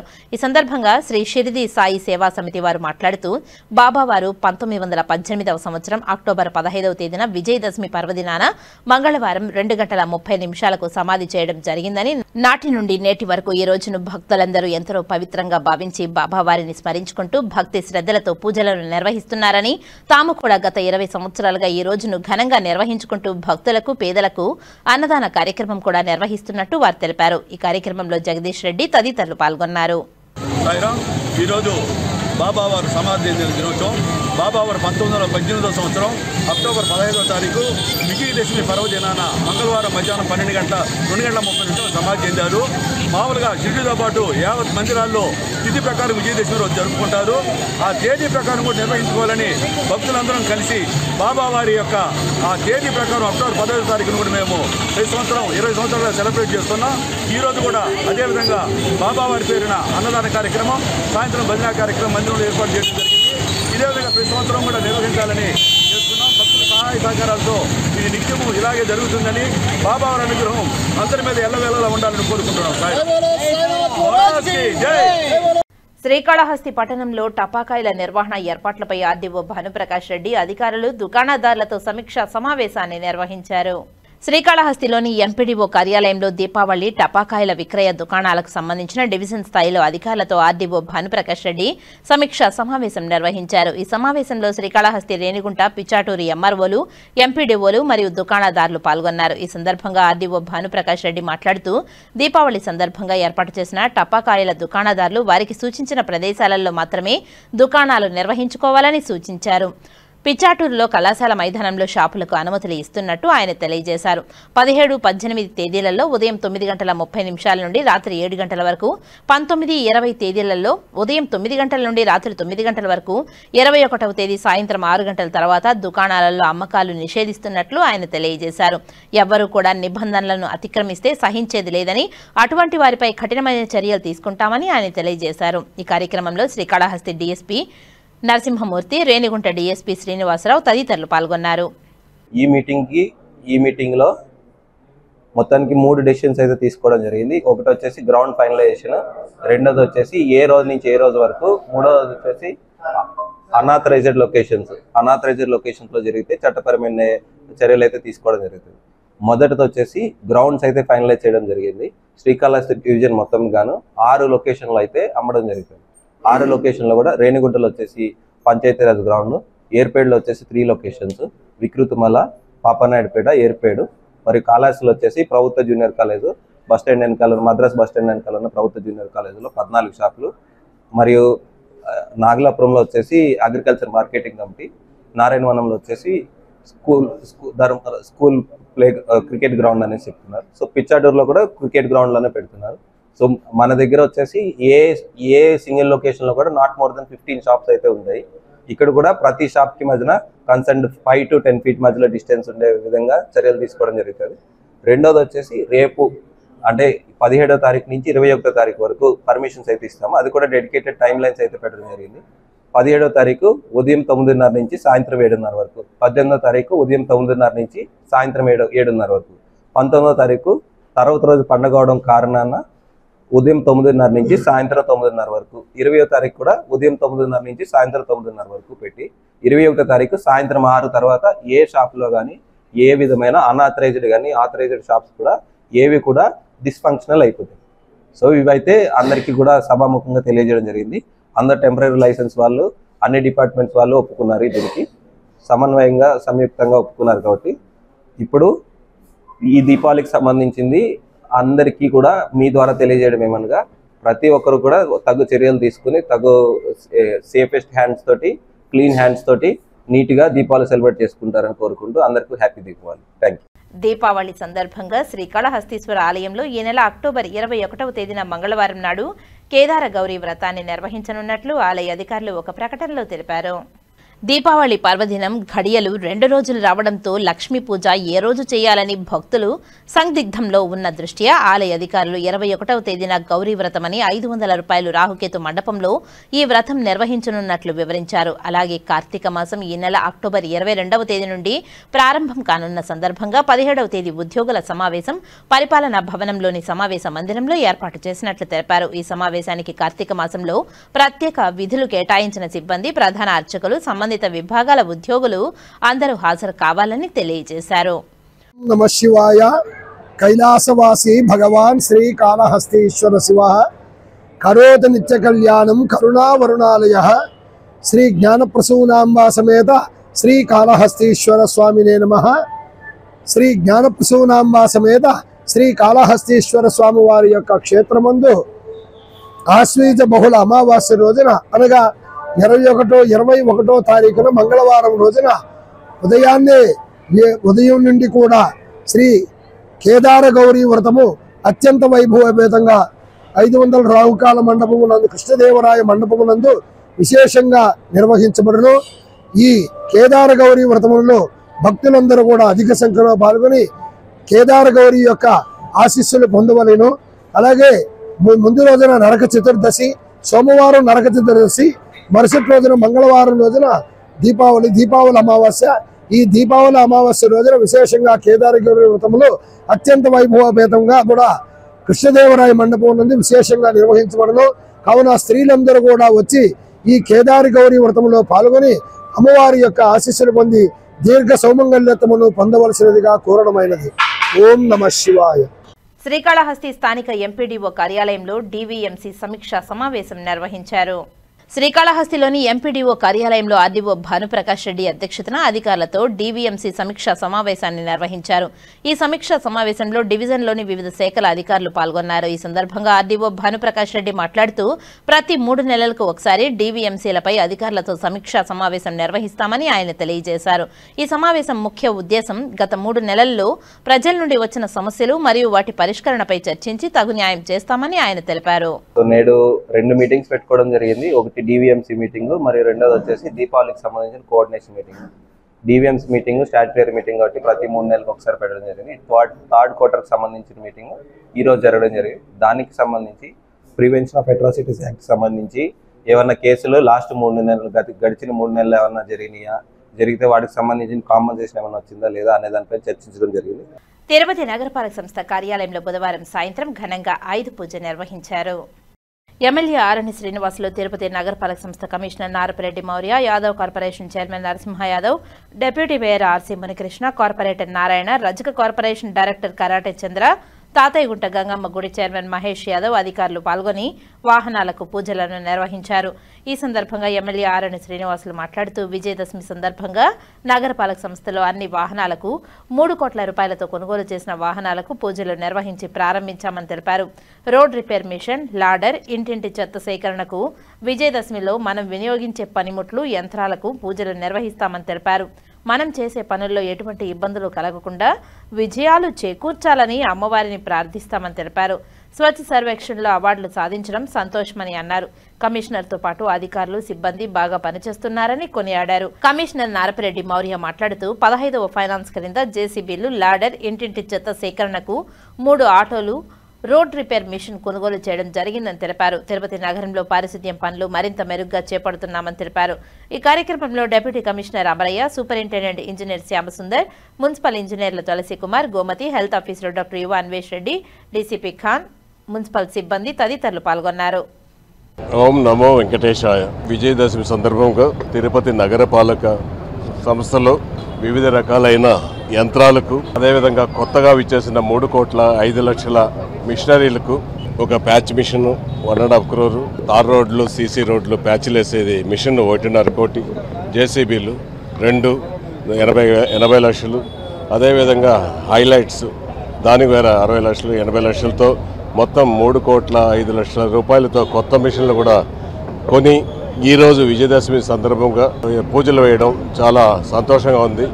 విజయదశమి అంటే ఒక మనం చేసే యంత్రాలను, పనిముట్లను గౌరవించుకోవడం, మనము శుభ్రపరిచి పూజలు చేయడం, అవి ఒక ఆనవాయితీగా ఎప్పటి నుంచో విజయదశమికి పండగకు ఇటువంటి యంత్రాలు, మిషన్లు కూడా పూజలు చేస్తుంటాం. అందులో భాగంగానే ఈరోజు ఈ యొక్క మున్సిపల్ కార్యాలయంలో ఈ యొక్క మిషనరీలకు, పనిముట్లకు, ట్రాక్టర్లకు అన్నిటికి కూడా పూజలు వేసి దుర్గాదేవి గారికి మొక్కుని ఎవరికి ఎటువంటి ఆటంకాలు కలగకుండా డ్రైవర్లకు కానీ, పని వాళ్ళకు కానీ, ప్రజలకు కానీ, తిరుపతి నగరంలో ఉన్న వాళ్ళందరికీ కూడా ఏ ఇబ్బందులు జరగకుండా జరగాలనేసి కూడా తెలియజేసుకుంటూ తిరుపతి నగరపాలికను శుభ్రపరిచే విధంలో ఇప్పటికే స్వచ్ఛత ఈ కార్యక్రమంలో మంచి అవార్డులు కూడా మనం తీసుకోవడం జరిగింది. వేలాది మంది భక్తులు తిరుపతికి వస్తుంటారు. వాళ్ళందరూ కూడా పరిశుభ్రతను పాటించాలి.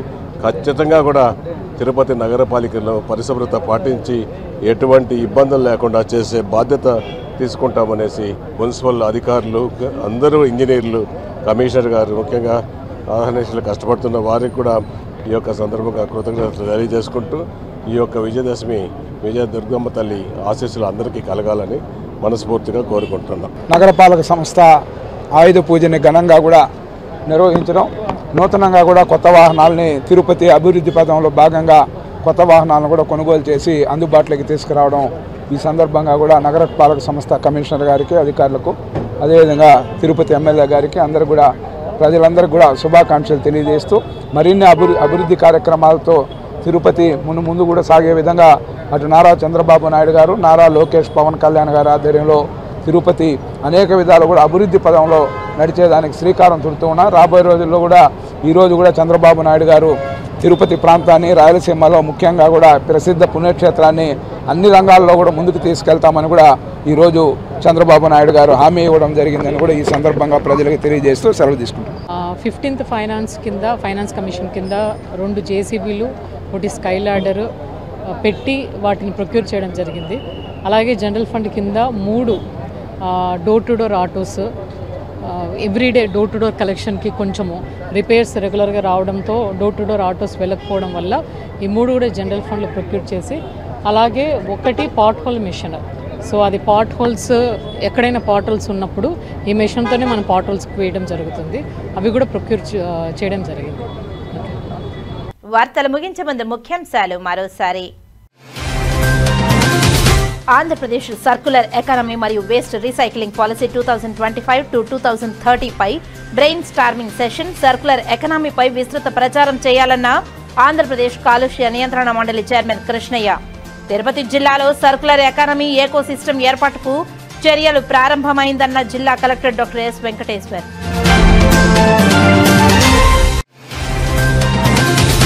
తిరుపతి రుయా హాస్పిటల్ అభివృద్ధి మండలి సమావేశంలో పలు అభివృద్ధి కార్యక్రమాలకు ఆమోదం ముద్ర.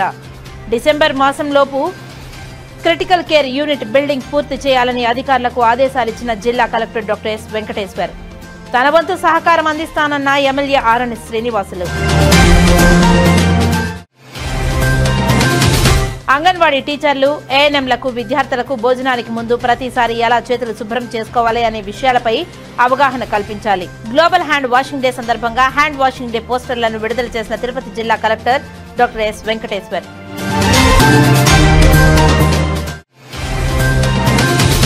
మనం చేసే పనుల్లో ఎటువంటి ఇబ్బందులు కలగకుండా ఉండేందుకు ఆయుధ పూజ. తిరుపతి నగరపాలక సంస్థ కార్యాలయంలో ఆయుధ పూజలో పాల్గొన్న ఎమ్మెల్యే ఆరణి శ్రీనివాసులు, కమిషనర్ నారపరెడ్డి మౌర్య, కూటమి నాయకులు, అధికారులు. ఈ వార్తలు ఇంతటితో సమాప్తం. నమస్కారం.